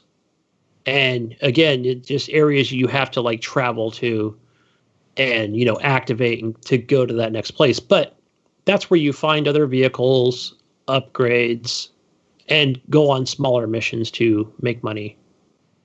So it's a slow burn for sure. But yeah, I've definitely had to pull myself away from that this morning or since a couple of days ago to play other games. For example, Deep Rock Galactic. I did buy that. Yeah. Did I buy that or did Brian buy it? I can't remember. So this is on the Xbox, I assume, because you're talking about if Brian bought it or not. So this is on Xbox, right? So everything I've been playing here is I've just been playing hardcore on Xbox. You know, again, with the whole, you know, friends with all these co-op games and multiplayer. And yeah, go ahead. So yeah, with this, remember I did play that 2 hours free trial, you know, well over a year ago. And then we all ended up buying it on Steam. On Steam, yes. Yep. And I only played 2 hours on that. So, but this time I'm like, okay, I'm committed. You know, I'm going to play a lot more of this game. And so, yeah, I ended up playing a little bit with Ryan and Pinpoint this morning, and we couldn't figure this game out. I don't know. Oh, really? Yeah. So I thought, man, like, we couldn't figure out like where this, like, there was a certain element, like in the beginning mission. Okay. It's telling you some shit. Mordecai, right? yes. Like, yeah. So they were like, okay, you got to get 100 or 200 pieces of it or something. And you know how, like, in this, if anybody's ever seen this game, you kind of start off in a cavern and you can throw out flares by pressing B and you'll see like a dirt wall, right? Obviously you have to go through the dirt wall, you know? So whether you're the scout or the engineer or the gunner, you have a pickaxe, but it's better if you've got the driller. I just named off the 4 classes that you have. So yeah, get the driller in there and he'll just burrow through, you know, it should only take a minute just to the next cavern where it just leads down. Right. And so, yeah, but we were like full destructive environment. You can pretty much drill anywhere you want in this game. Yeah. And it totally reminds me of, it's probably the same developer. It reminds me of like Astroneer type physics for sure. Even the art style is the same. But a different game, but similar when you're in a cave. So, yeah, and then we were like, okay, so how do we locate it? They're like, you know, you can pull up like your almost like your laser pointer thing, and then you can. Right, that's a marker for your team, so you can pull up a laser pointer and mark a spot for your teammates. So you can be saying if you're in a big hole in the ground and you see the Mordecai, but you can't get to it, but the engineer who can build structures and platforms, right. And maybe what was the other one? He has a zip line. I can't remember which character it was now, but he could maybe zip line up to it and get it. You can mark it. Yeah, the engineer. Yes. So you can mark it with that laser pointer, and then everybody sees where you marked, and then they know to go get it. Or you say, "Hey, we're going to meet here," and you can put a marker down. Then that's what that does. But kind of weird. I don't know. It just, yeah. But I mean, but if you really, I guess, if you really wanted to, you can just keep burrowing straight into whatever. But and that's what I ended up doing. I'm like, okay, this is kind of going nowhere. It's just the same exact thing, but.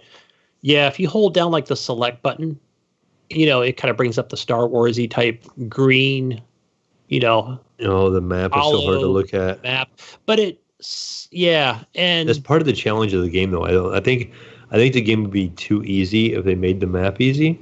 True. Because you could find your way through it so easily. That I think they kind of did that on purpose to make it a little bit more difficult intentionally. Yeah, but either way, so everybody left the party. We were like, all right, this is kind of getting stupid. I ended up jumping in a couple multiplayer matches, but there was a guy I play with. His gamertag is Weird Dobby. I'm like, hey, you got a mic? You know how to? Because as soon as I jumped in the game, he had everything. It was by himself. You console players without your mics. Yeah, right. And you got my mic, man, but I got it on now. I'm like, thanks, bruh. How did you get everything? He goes, check this out. But no, we went to he chose a mission on baby mode, right? He goes, I've been playing on baby mode. He said easy. I call it baby mode. And we jumped in but like everything was kind of there. Like, I don't know, whatever Jonathan did, you cursed it, Jonathan. But everything was there. Like you can see it, and he was marking it and I was getting it and I was marking it. And then he was able to, since he was a driller, he can just drill straight up, like make it a staircase basically. It's really nice having a driller on your team. That always makes a hard decision when you're building your team. Say if you are playing a multiplayer group and all your mains are different characters and you don't have a driller, it's really nice for somebody to just make that sacrifice and use a driller, because you can level each class, but if your driller isn't leveled or whatever, some people are like, I don't have a driller, and you're like, this can be really difficult, especially digging your way out. Once you get to Mali, that's a little cart where you put all your materials in. Once it's full and you call for the ship to come back, you have a timer, and you have to get out. And there's the swarms of bugs and monsters are coming after you, and you have to fight your way out. But the hard part is, again, that really bad map, trying to navigate it. And so you're trying to figure out where to go and fight the bugs at the same time. It's just so much easier to have a driller who can drill on an angle right through the rock, right to the direction you need to go. A lot of times, much. In when you're playing on the easy mode, it's all a matter of going through the dirt walls, and then going down and around into a new cavern. When you call in for that drop ship, a lot of times it's just going to be back where you started on the easier missions, the beginning missions, right? It's just a matter of just you running back all the way to the top, which doesn't take long. That's where Molly's headed. You can follow her and hold down LB on the Xbox button, and everybody kind of highlights, I did hear somebody talking about it the other day. When you did do the Molly, when you sent her back to your ship, she would walk along and she would drop little flares behind her so you kind of know where she went. And I heard there's some kind of indication now which way she's going, like the flares say her facing a certain way, or there's some way of knowing now which direction she went. Because it used to be when she would just go without you, but she would leave a trail of flares. But say you got attacked by a big giant group of bugs of some form and you fight your way through it, you can get turned around really easy in the middle of combat. Oh, absolutely. And then you got a straight line of flares and you don't know which way they went. Was this the way we were going or was that the way we were going? And then you pick a way, and next thing you know, you found out you're going the wrong way. Right. You're going, oh no, I now have a minute to get to the top of this map to get out of here. And then you end up failing because you didn't know which direction to go. So that's a huge, quality of life improvement I think they did, for you to be able to know which way the Molly had went, like which direction she was heading. Yeah, and let's just say you're a new player, you're not. I'm getting quite used to the map, and you are a new player, but the other people, I could see you on the map. Let me come get you, Let me come back down there. All right, follow me, It's so Yeah, that would be nice. Yeah, but on your own, I can definitely see you're probably going to fail. But another helpful tip too is where we did other missions and stuff too, but another helpful tip is when the drop ship comes in, right? And it lands. And it kind of gives off that timer. You don't have to jump in it right away. You can fight all the bugs and gather more resources if they're around. I think when the whole team gets in, it takes off though. So long as one guy stays once out. Once the last person gets in, or the timer runs out. But on the side of the dropship, and I think it's on both the left and the right, there's these little grinders, and you can deposit right there. Because once Molly's in the ship, your drone, you can't deposit anymore, right? Right. But on the side of the dropship, each side, there's 2 deposit places. Nice. What about something they added? Or and it's funny, like I've never noticed it before. Well, I didn't notice it until this guy had told me, right? And then it's funny, I actually saw it on the screen. Like it came up and he's all, check it out, guys. You're like, oh, it's so obvious. You're not paying attention to that when you're like in a fight for your life. But yeah, this game's cool. It's fun co-op. So hopefully the next time we all jump in together, we can actually see that. We went on and did more missions like find all the eggs, there might be 4 eggs, and it kind of, what those things look like because you'll see them like on the side of the wall. It's got like these snaky, green things, and they're just super hard to miss. And the other thing too was where like each time you'll see something purple on the map, right? And I'll be like, what's this purple thing? He goes, okay, those are like, I think they're upgrades, like for your perks or something. And so, yeah, you can just kind of drill in, but everybody has to get it. It's not like one person gets it anyway. Everybody does. Mm-hmm. But yeah, you have to go over and activate it. So, you know what it reminds me of? Like when you get in there, it looks like a dead flat claptrap from Borderlands, so it's hard to miss. Oh, right. Like, just go up to it, press X, you got it, move on. So there's just objectives and reasons to explore different areas, but good stuff, and just kind of upgrading my stuff and back at the base of operations. Let's see what else. I played a little bit of that nice. Maneater. What did you think of it? Because I thought about picking this up. It's okay. I have only played like maybe 15 minutes. I went through the first part of it, but I love the cutscenes, man.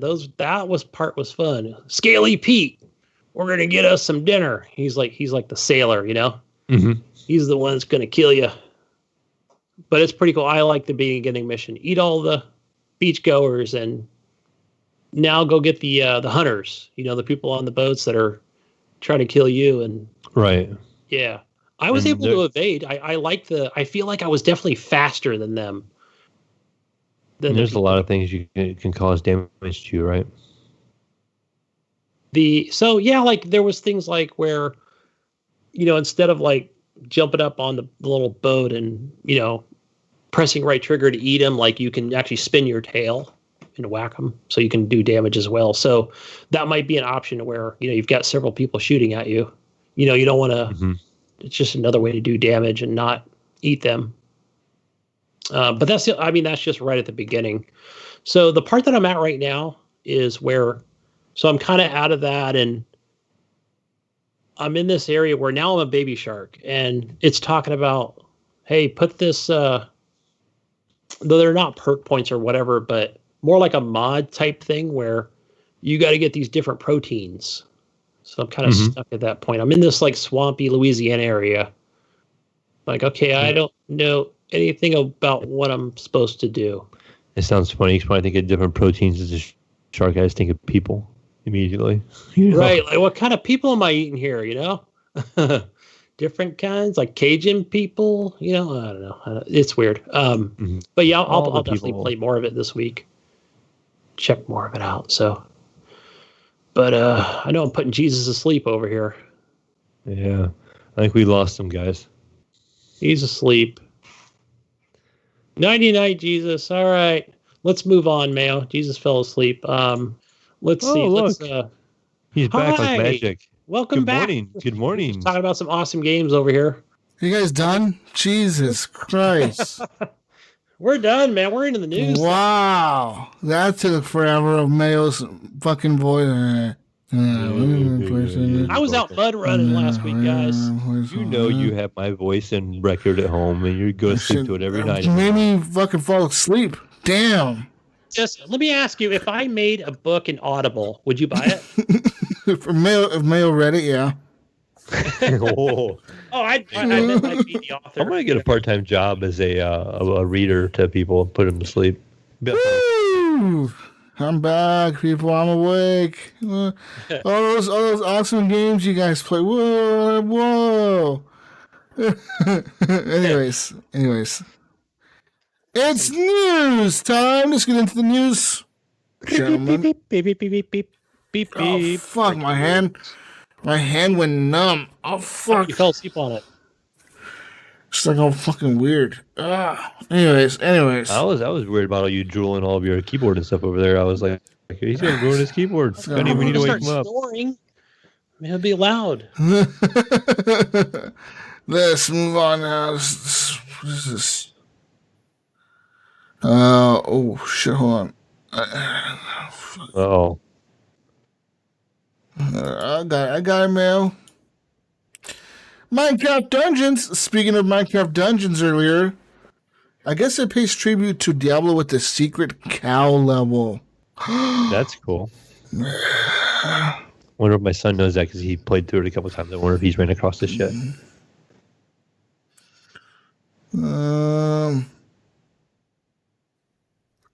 Yeah, so it says here, how do you get it?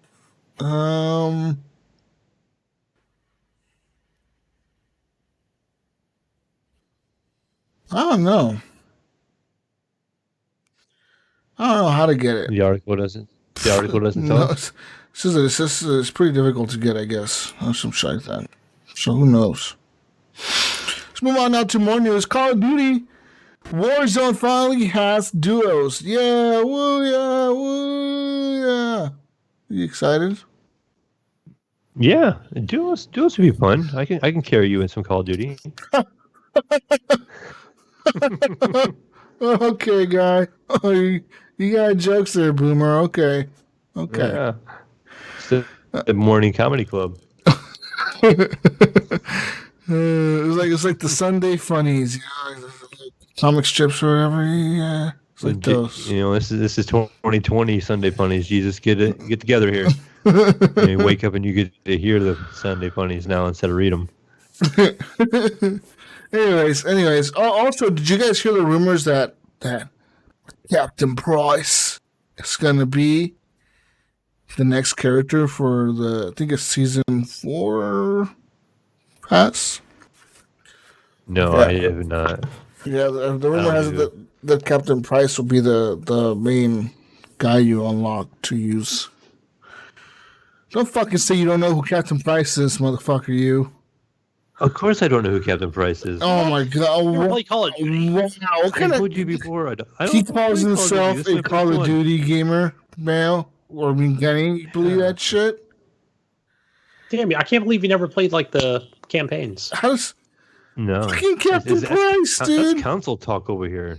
That's true. Talk. They were not very popular on the PC. Fucking... No, they weren't. Oh, God. I'm moving on now. I would listen to old shows. I would just tune out. You guys. I'm going to buy you an Xbox 360, make you play every campaign on every Call of Duty. Wait, backwards compatibility? No. You can just buy me the remastered of the latest one. Yeah. I'll play that campaign. Moving on now. Let's move on now to some Witcher. The Witcher series has now hit a 50 million mark in sales. That's right, 50 million copies sold. Dun dun dun dun dun dun. So that's pretty good. That is really good. 50 million copies. That's amazing. They said this time last year, CD Projekt Red reported some numbers, Gunny. They said at this point last year that they had sold 40 million copies of their games, the Witcher series. Just the Witcher series. Well, I'm not sure if they worked on anything else. I don't think they have they? That's 10 million in 12 months. That's amazing. But they say that that half of those copies that they sold 40 million were from The Witcher 3 alone. Yeah. I can see that because I don't see a whole lot of people talking or hearing a whole lot of people talking about the other Witcher games. Have you guys tried them? I tried. Yeah. Two. I Yeah. tried it. Yeah. I tried the first one. Oh, you're crazy. That's old boomer talk. Well, it was when it first came out, so it wasn't old boomer talk at the time. And I found the game horrible. The controls were so bad. I tried it on this. I like this game. I tried the second one on the 360, and I was like, holy shit, I'm not playing this. Yeah, me too. I went back to playing Dragon's Dogma for like 80 hours. That's what I was playing. Like I had just finished like playing that game of like 80 hours, and I was like, all right, time to try this Witcher 2 thing. And the controls were so wonky. I know now you can change the controls on console and PC. Like, I mean, that's been a thing for a while, but I was like, nah, I'm kind of past it. There's so much content in Witcher 3 to hold you that you don't need to go back. Moving on now, speaking about going back, let's go on back, talk about some more shit here. PS5 and Xbox Series X. Platinum Game Studio head clarifies more of the same comment. So the head of Platinum Games responds to the backlash over his comments about the next-gen consoles, Gunny. In 2019, the head of Nier Automata and Bayonetta developer Platinum Games at Shubi Inaba said he was not all that impressed by the next-gen consoles from Sony and Microsoft. He said they offered more of the same, and those comments led to some debate and discussion, particularly after the enthusiastic praise we've heard from several other developers up to this point. However, he is not backing down, Gunny. Inaba has now clarified his comments, telling Video Games Chronicles that his original words led to a little bit of a backlash and the perception that he was a snob. Inaba now says that he is excited by the fact that the new consoles will allow developers to do more as it relates to graphics and technology. However, he stands by his estimation that the leap from the PS4 to the Xbox One era and the PS5 to the Xbox Series X era won't be as dramatic as the shift that occurred years ago during the previous console transitions. He says, if you think back to the generation when the Super Nintendo and PlayStation and how we went from pixel art to 3D polygons, nobody could have ever imagined that a few years prior, Inaba said. When that stuff started coming out, people were just blown away. They weren't ready for it. They weren't anticipating it. It was just so new. He says that the latest console generations, by comparison, leave something to be desired, Inaba said. He said, I feel that the announcements that we've had for recent consoles generations, while all good and interesting, and of course I'm happy for us as developers to have better technology to work on, it's a perceivable future, he said. That's not the extreme surprise or the unexpected quality that I felt from the leap to previous consoles. Now I see the announcements and I think, oh, that's cool. And then the next minute I think, what should I watch on Netflix tonight? And that's very true. Because I've always said that recently. Like, for me, the next big jump is being in the game. So VR is the next jump for that I think video games need to take. That's going to be from pixel art to 3D. You know what I mean? Or from let's say from the Xbox original to the Xbox 360. I feel like the jump from the Xbox original to the Xbox 360 wasn't necessarily just the graphics powerhouse and all that shit that they did, bigger worlds, bigger memory, bigger this. I feel like the biggest jump from that, or the biggest difference that I noticed from the Xbox original to the 360 was how many more people adopted online gaming. You know what I mean? Live, yeah. Like that shit's what made it big, right? Xbox Live was the huge thing that online gaming and gaming with people, with friends online across the world or whatever, is what I feel was the big jump from the 360 or from the Xbox to the 360, and then let's say PS2 to the PS3. And then from the PS3 to the PS4 and the Xbox 360 to the Xbox One, I'm not sure what the big leap was there. I mean, yeah, I guess maybe it was graphics, right? I mean, besides that, really, do we see much of a difference? I mean, then we saw it again with the Xbox S and the PS4 Pro and the X. And we saw a little bit of an enhanced graphics and the graphics and this and that. So, I mean, ever since we got the X and the Pro, I think those consoles look great.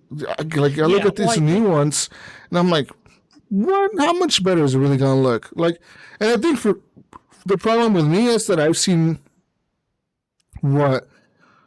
a 2080 graphics card can do. You know what I mean? So I feel like maybe I'm a little fucking. I'm looking at it through my perspective, and maybe I should be looking at it through other gamers that are console gamers' perspective. No, you understand what I mean? Because right there, because that. What do you mean? Like, I think he's a PC snob or whatever. You can say that, right? But I think that's how he's looking at it, just like you are. It's not a problem. That's what I'm thinking. Is that a way to? I mean, should I stop and look at it the other way? Am I looking at it differently? Should I look at it like if I didn't have a PC, maybe I would be way more hyped over this. But I think since I have a PC and I have a 2080 graphics card, 2080 Super even, like I'm like whatever. But new consoles are coming out. Who cares? It, right? I mean, you paid that hefty price tag for that big leap. That's true. You're right. But I think one thing that not you, but reading this article, I know what he's saying, but I think he spoke out of context because he's looking at it like Microsoft could have put a much more powerful GPU, but he doesn't understand the fact that that will come eventually. In my opinion, it'll come eventually. Utilizes it. Yeah, it's not like they can. Okay, guys, Xbox Series One X, $800. You know what I mean? Like it's not.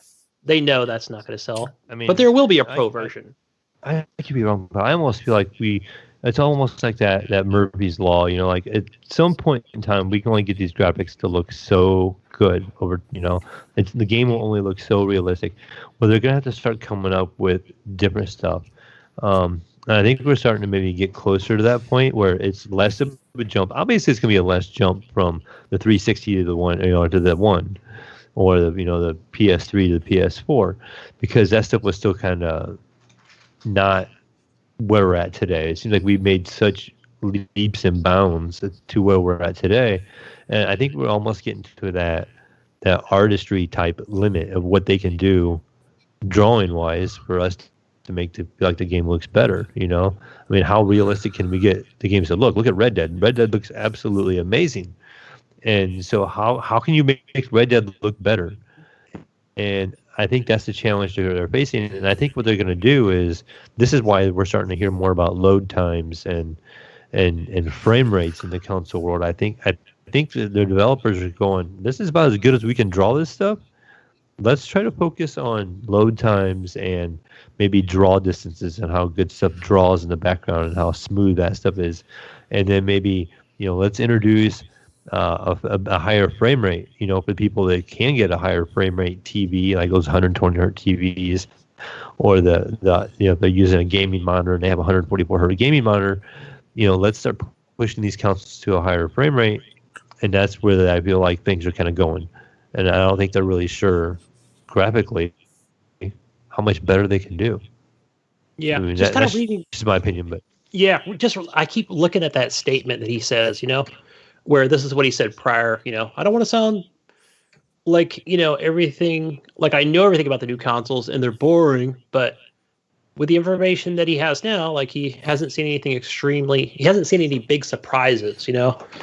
Right. I don't know. Like, is he just thinking, what? I'm just thinking like this guy probably owns 220, 2080, RTXs and SLI and, like he's just trying to he doesn't want to say that, that's what they should have. Or is that what his hidden message is, But come on, man, you can't charge $900 for a console, right? I mean, you probably could down the road, right? Like this is the pro version, but I don't know.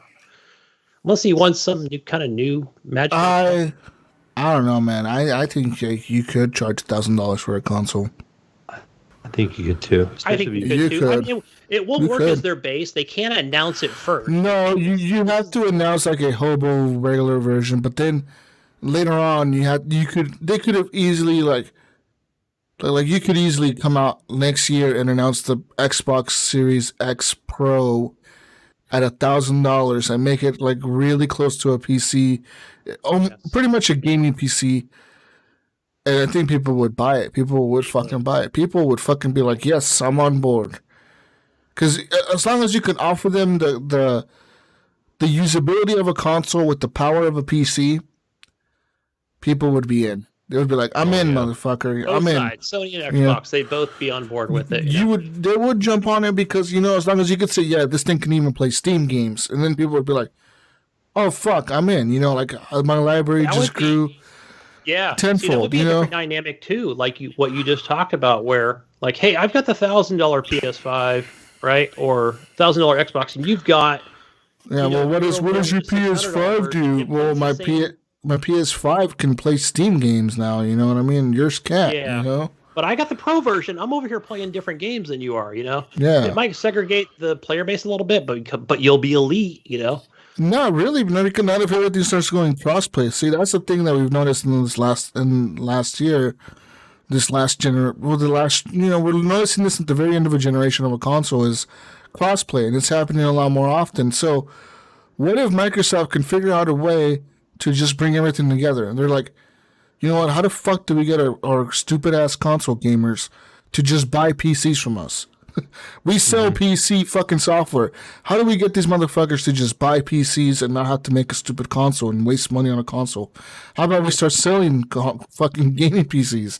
Let's start selling it to them as pro versions of a system and just dumb it down a little bit, like maybe not have as much RAM or it's not like put a fucking 2080 regular instead of a 2080 Super or 2080 Ti in there. Put a regular 2080 in there or something. Make shit a little bit cheaper. Cut corners, a little bit here and there. And make the cases, small enough to they can look like a console almost. I'm like, keyboard, hook it up. It plays Steam. Yeah, it plays Steam. Go ahead. Yeah. But hey, Yeah, once I would love to see Steam on a console, but I don't think it's going to happen because I don't know, man. that would take away sales from their store. They tried it. I mean, yeah, there is their own unique PC game. I think if anyone would do it, would be Microsoft. Yeah, if anybody does it, it's going to be Microsoft because Microsoft doesn't give a shit. First of all, they already Steam is on their platform pretty much. Steam is on Windows. Right. You know what I mean? It pretty much is already on their platform. It's just that they sell the software with it. I'm just saying, I think that if somehow Microsoft is able to convince Steam, they need to come up with some kind of deal with them. If they're able to get Steam on board on their system, that would just kill the competition. It would kill the competition.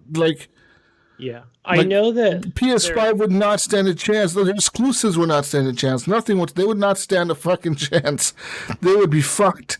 Yeah, because I know they're running into, and I'm sure this is happening where I know they're still in this testing phase of streaming games, but they do run into that roadblock with iOS, right? With people that have iPhones, and iPads and different devices where, like how do we get all of our games on people's, personal phone devices because, and stream it that way because we want people in our ecosystem, but Apple wants a cut, I mean, so they can only stream one game right now. I think it's Halo Master Chief Collection or something, but so they're in talks. But man, if they can get Steam on board, right, and say, Steam, open it up, let them play every game that's on our device and every game that's on your device, and we'll split the profits however which way, and things would that would be be awesome. sick. But I don't know. Who knows? It'll be a big deal, I think. But like I said, as far as this guy's talking about, seeing a graphical jump from pixels to 3D, I don't think we're gonna see that. I think we already came. I think we got close to it last generation on the 360, playing Uncharted 2 and all those games or whatever, or the PS3 or whatever, seeing all those games, The Last of Us and shit like that. Even at the end of the 360, there was some really good looking games that came out, Absolutely. And coming into this generation, we saw some great looking games with the original Xbox One. Even though they were 900p, they still look fucking great. Like Rise Son of Rome, that game looked fucking incredible, 900p, that game still looks amazing. Yeah, and I think the next logical step is VR. You're in the fucking game. Yeah. You are in the game. You're here. Like I said, it's just like Star Citizen. Describing VR, I could sit here and talk to you all fucking day long about how incredible it is, and you will never understand it unless you fucking play it. You just won't. Right, Mayo? Yep. Yeah, definitely. Mayo knows because he's got a VR. He knows what I'm talking about. It's just you just fucking sucks until you play it. You're like, whoa! Every time you play it, whoa! Look at this, amazing. Best thing ever! Woo! Moving on now. Speaking of next gen consoles, Gunny, Sony PlayStation, they've announced a PS5 event for June 4th. That's next week. Ooh. Actually. Whoa, wow. That's Got less than a week. what day is that? Holy shit. It's not a Thursday? Do I have? I think I have Thursday off. It's a Thursday. I have Thursday. Is it in the morning though? Oh, I'm still at work at this time. Fuck. At 1 p.m. When you're at work. Yeah, it's like literally a half hour before I leave work. Fuck, it starts 1 p.m. Pacific time, 4 p.m. Eastern on Thursday the 4th. The PS5 presentation will run for just over an hour and will showcase the new PS5 games for the systems and the first real gameplay from Sony's next-gen console. Real gameplay. Do you think they threw that real gameplay? Yeah, I think Yeah, just to real fuck with Xbox, just to like fuck with Xbox or something. Like, we have real gameplay. We're gonna show Xbox. I want to see a new tech demo. Because you know how Xbox, showed that fucking Assassin's Creed Valhalla. Yeah, Assassin's Creed game, and people were like, "That wasn't real gameplay." And I think they just threw that in there to fuck with them. Like, we have. You know, Phil called Ubisoft that next day and goes, "We don't want you back on our stage, man." Shit. Let's see here. Moving on now to more news. Well. Life is Strange and Vampire developer Don't Nod is now opening a new international studio in Canada land. Oh, that's so, eh? Oh, sorry, eh?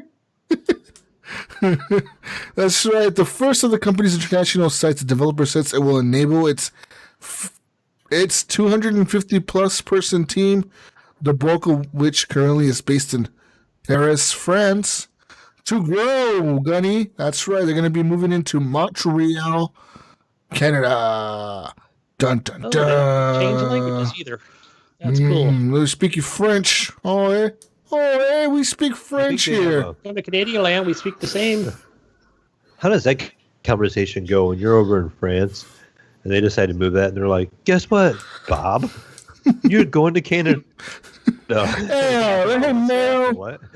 Mayo, we like you the way you work for us. And, how about we're going to promote you? And, by the way, you have to move to a whole new country. Good luck. Yeah. Well, before they would say country, they're like, we're going to promote you, but it's going to require a slight move. Yeah. You'd be like, yeah. Okay, what is this promotion? You're going to Canada. Oh, great. They got legal weed and email, and what else do they have there? I got other video game studios you can go work at if you get fired. That's what they got. Ubisoft. Yeah. Speaking of more video game studios and shit, Hideo Kojima project reportedly canceled. So, dun dun dun. No. Hideo Kojima recently had a major project canceled according to an extensive interview with Japanese site LiveDoor that was translated by VGC. They said, quote, "Recently a major project of mine got canceled, so I'm pretty pissed, but that's the games industry for you," Kojima says after LiveDoor asked about plans for his next game. Just what the game could have been is unclear. Of course it is. It's fucking Kojima, guys. But Kojima was discussing the future projects earlier in the year as GamesRadar reported back in January. In an interview with Japanese magazine Famitsu, Kojima and Yoji Shinkawa discussed wanting to work on a manga together or something with mecha that Shinkawa could design. Kojima also mentioned wanting to make movies, but that's obviously not what was, canned. Kojima Productions did have plans to work on multiple game projects, one of which could be or would be a big game, and Kojima confirmed he was working on a smaller episodic and digital-only titles. And so, who knows what the fuck was canceled? Obviously, he was working on a bunch of shit all at once, and something got fucking canceled. Somebody probably listened to him and thought, "You're fucking crazy, dude. No, cancel this shit right now. We're not going to fund you for this crap. What the fuck are you making?" All right, guys, we're going to have a guy, and he's going to be walking through a deserted wasteland, He's going to have an eye patch. Why does he have an eye patch, Kojima? He's got a peg leg, too. He sees... Wooden peg leg. Why does he have an eye patch? He sees dead people.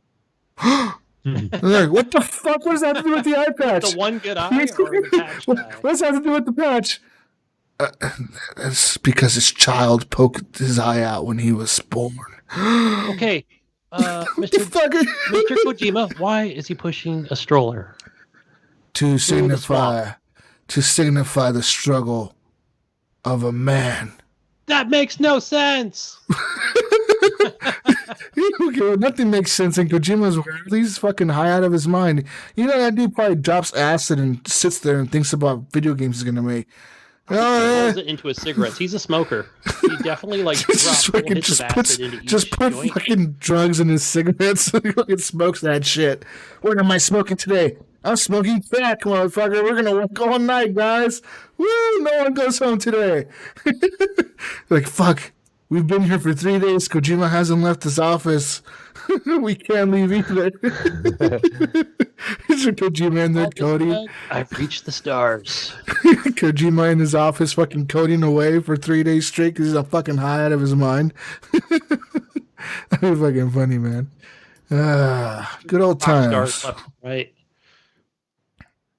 Good old times, Kojima. Hey, just a random question here. Do you think he's going to announce something on Thursday, Hideo Kojima? No. Boom, just throwing it out there. Maybe. Yeah. Death Stranding 2. Yeah, I think it'll be something different. He's unique. Anyways, moving on now. Arcane Studios are now celebrating their 20th anniversary at the moment, and recently talked to the press about the Dishonored franchise, and whether or not we would ever see a Dishonored 3. The great development studio has brought us some of the very best immersive sims ever, like aforementioned Dishonored series, or the criminally underrated recent Prey reboot, and even the upcoming Groundhog Day-style Deathloop. Apparently, there has been some rumors recently that the Dishonored series being put on hold, which Jinga Bakaba, co-creative director at Arcane Studios, said was highly exaggerated and misquoted when speaking to the press back in 2018. We heard that the series was laid to rest and the studio would focus on a more multiplayer-driven Dishonored title, but that doesn't seem to be the case at all. Further explaining the situation, Bakaba said that specifically they would not be returning to the Caldwin storyline again, so we're not going to see Elizabeth and Corvo, Gunny. No more Elizabeth, no more Corvo. They said, we had a story to tell about the Caldwins and the Outsider, and that story is now over. Oh, no. But the series has definitely not been put on hold. It's not necessarily the same thing when you're talking about what could be done and you're telling a journalist is not what we're doing right now. It's just not really the same thing. So I don't think there was a decision to put Dishonored series on hold. I think the initial quote was overinterpreted. Says here, Dishonored 2 did not sell very well either, which further gave fire to the previous rumors. As it only sold 2.5 million copies on console and PC, whereas the original Dishonored sold 3 million copies on the PC platform alone. So, there's that. I really liked Dishonored, man. That series was pretty fucking good. I thought the first one was really good. I didn't get the controls of the second one. And I know they made that standalone one that was based off of 2, and it had a lot of lore and stuff, and it just wasn't something like... I just wasn't stealthy enough, or... I wasn't enjoying it for some reason. I don't know. But hey, I wanted to add something to that as well, Jesus, because I did see a news article earlier from Arcane Studios, and that was that they do have a free game. It's called Arx Fatalis, Fatalis.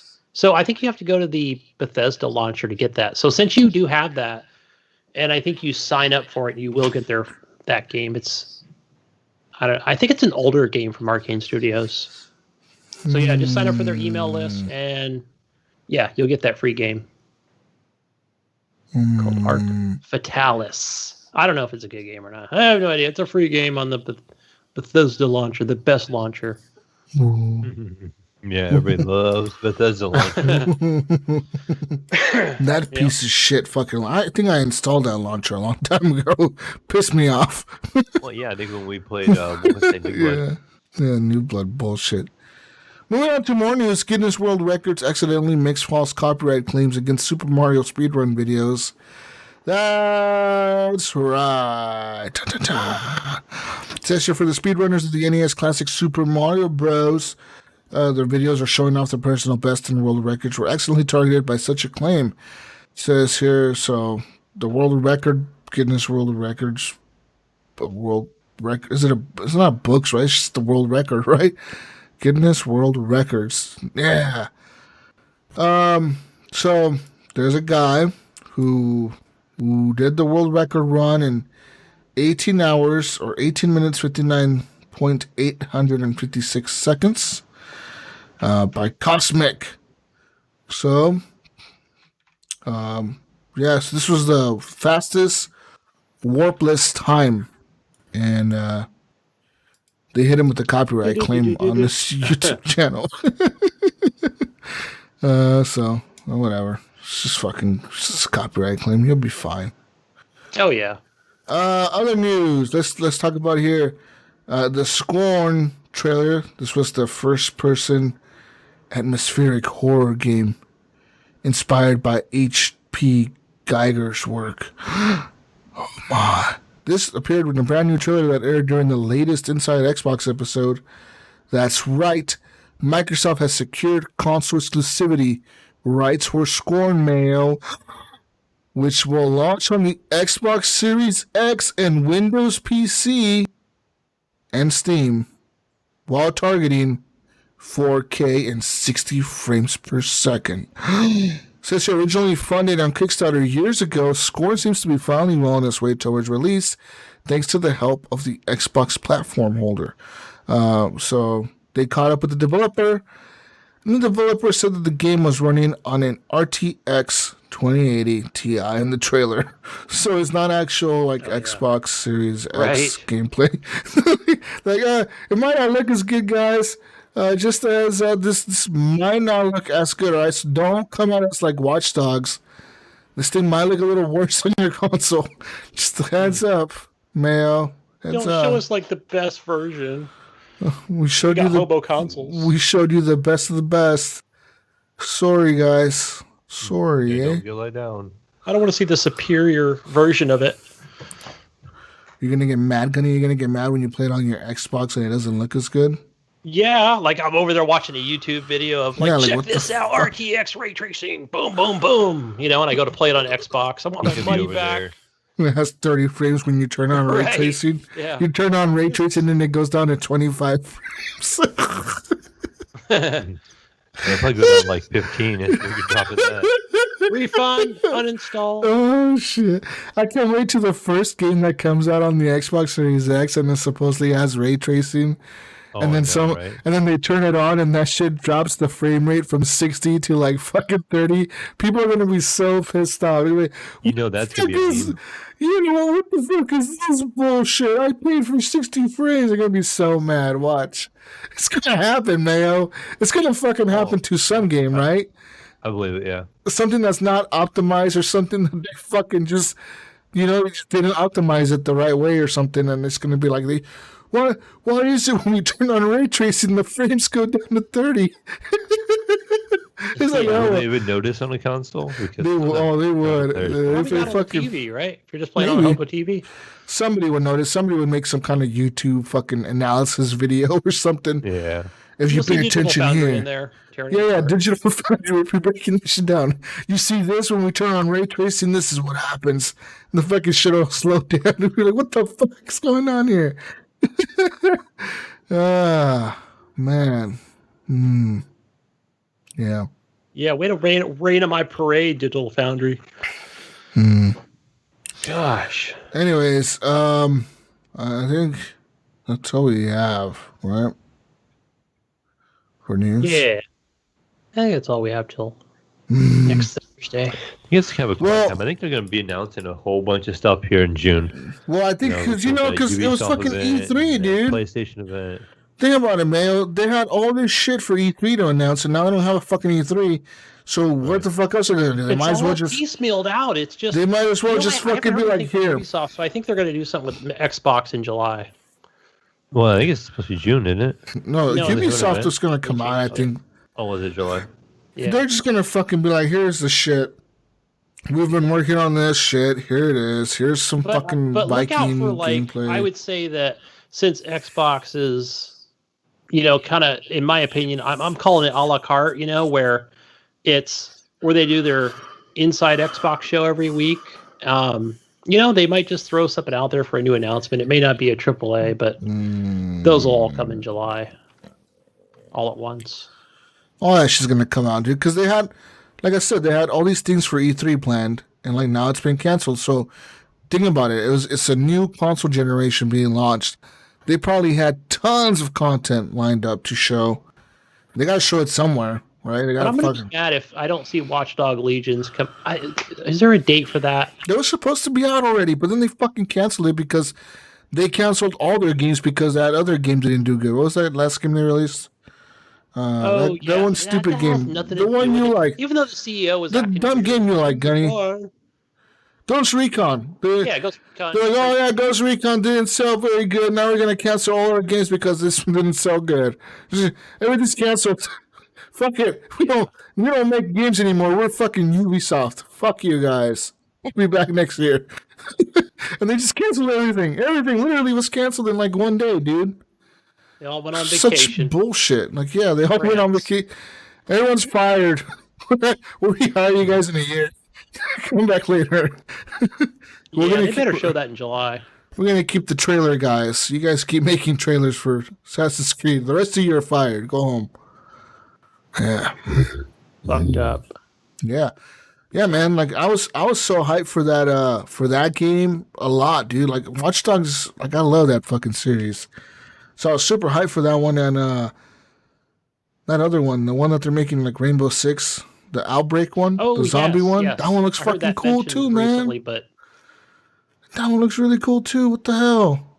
Definitely, like that'll be something I think everybody will kind of pick up on. Like that'll be a Jonathan pinpoint. Andrew, Johnny, don't. Everybody will be jumping on that one. It's going to be like a Gears Horde type style thing. Yeah, I'm excited for that one. I mean, I hope it's not like a. Oh gosh, what is the name of that stupid game? It's a hide and go seek game. I hope it's not like that. I hope it's just more Horde-ish. Build defenses. Yeah, that's what it's going to be like. Like World War Z, dude. Like you're going to a level. Yeah, I hope it's like that. Have to rescue. Let's all go to B. Go rescue the VIP or whatever. Fuck yes. Yeah. Keep that same difficulty too. I think. Oh no, I remember I played it when they had that demo, like that one. Remember a few years, like 2017, they had like that 1 month, or was it a week? They had like a week where like you gotta play this mode this week or whatever, and then it was that mode. It was like some zombie type mode where you had to rescue some doctor. That was 2018. It might have been, and that was a blast. That was just like me and you and a random and a couple randoms at a time, and yeah, it was like two or three people per team, and you had to go in there and rescue some doctor lady from a hospital. But there was like rooms and shit. You had to like open the door super slow and breach the walls and all kinds of crazy shit. It was pretty cool, man. I really liked it. It was crazy, like going from like a tactical Rainbow Six Siege game to just shooting your gun just constantly. Yeah. Yeah. Anyways, Mayo looks tired. All right. I am getting tired. Let's move it on, guys. Let's move it on to the old council corner and our free games for our free launchers and all that good stuff. So for the PlayStation Plus, our free games for the month of June. By the time you listen to this, it will be June. So go grab an awesome game called Star Wars Battlefront 2. Oh, wow. And Call of Duty Modern Warfare 2. Wow. Or World War 2. World War 2. Not modern, just World War 2. That's two good shooter games. Absolutely. Yeah, go grab those two free games, guys, over on PlayStation. And over on our Xbox One, we've got games for gold. For the beginning of June, you've got Shantae and the Pirate's Curse.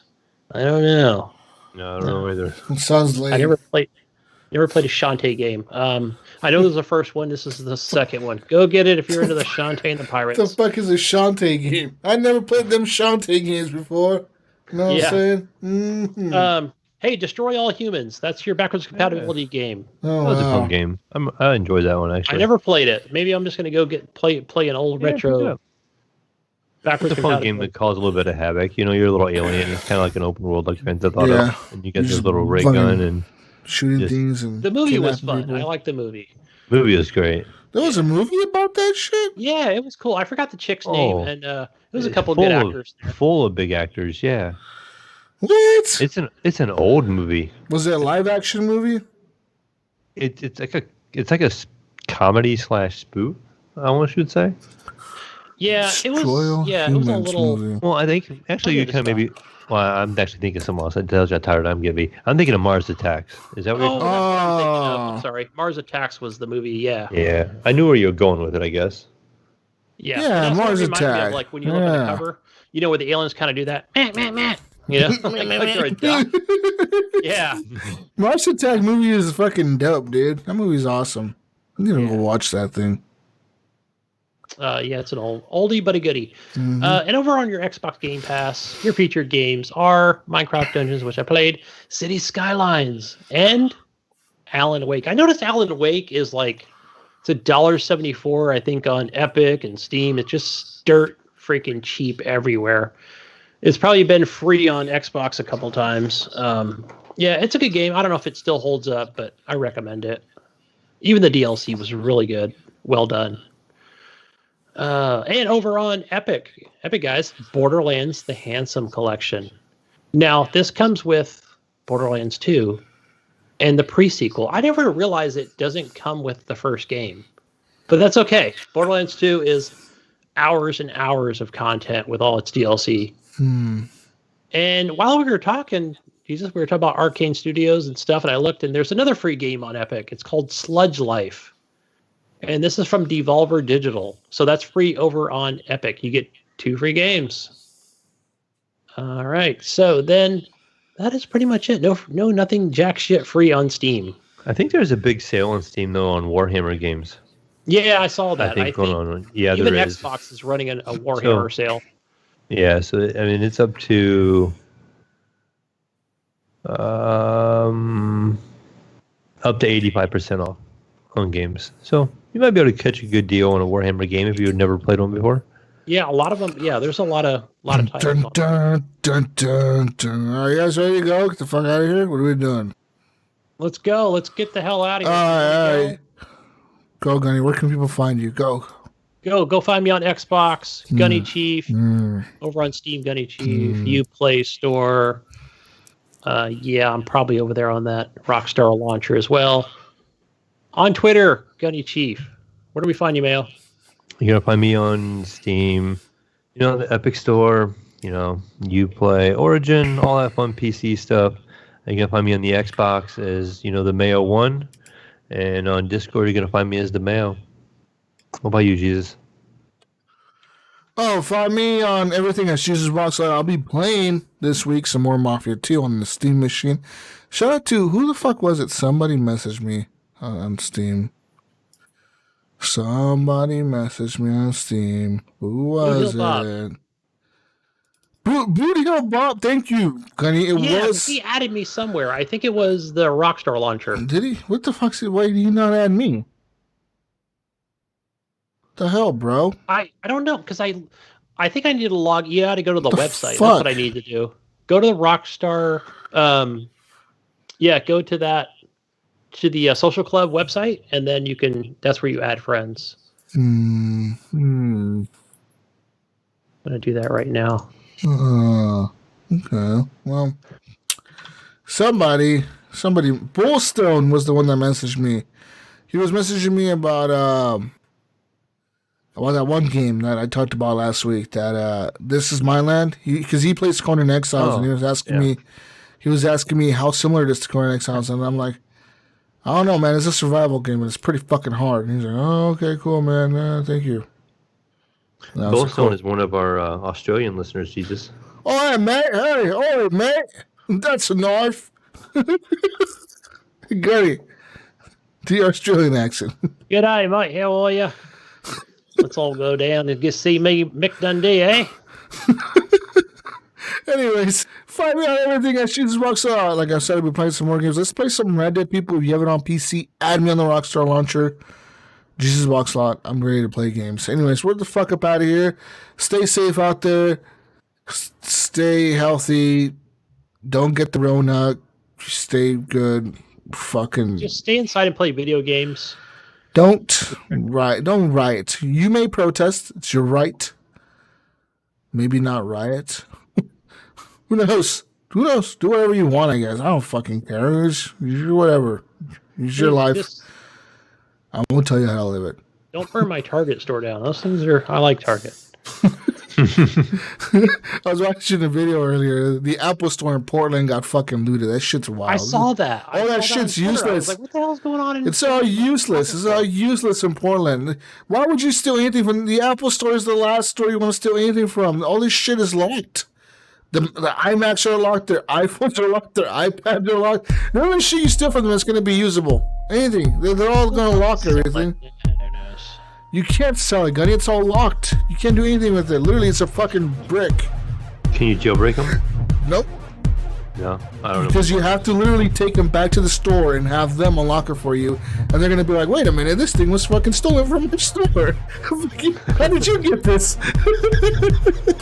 So, yeah, well, fucking hey. Good job, people. Anyways. Look, guys, seriously, peace and equality for all. Exactly. Stay safe, everyone. We love you all, every one of you. Maybe the Patreon's a little bit more. But we're out here. Love you. Peace out. Good night. We'll see you on the next week's edition of the Horrible Gamers Podcast, the PS5 edition. Yeah. Right, Mayo? Next gen, Mayo. Yeah. Real gameplay. Mayo's going to be on the PS5 hype train. Yeah, he's going to be a PS5er. Anyways, we're out here. Bye, everyone. Bye.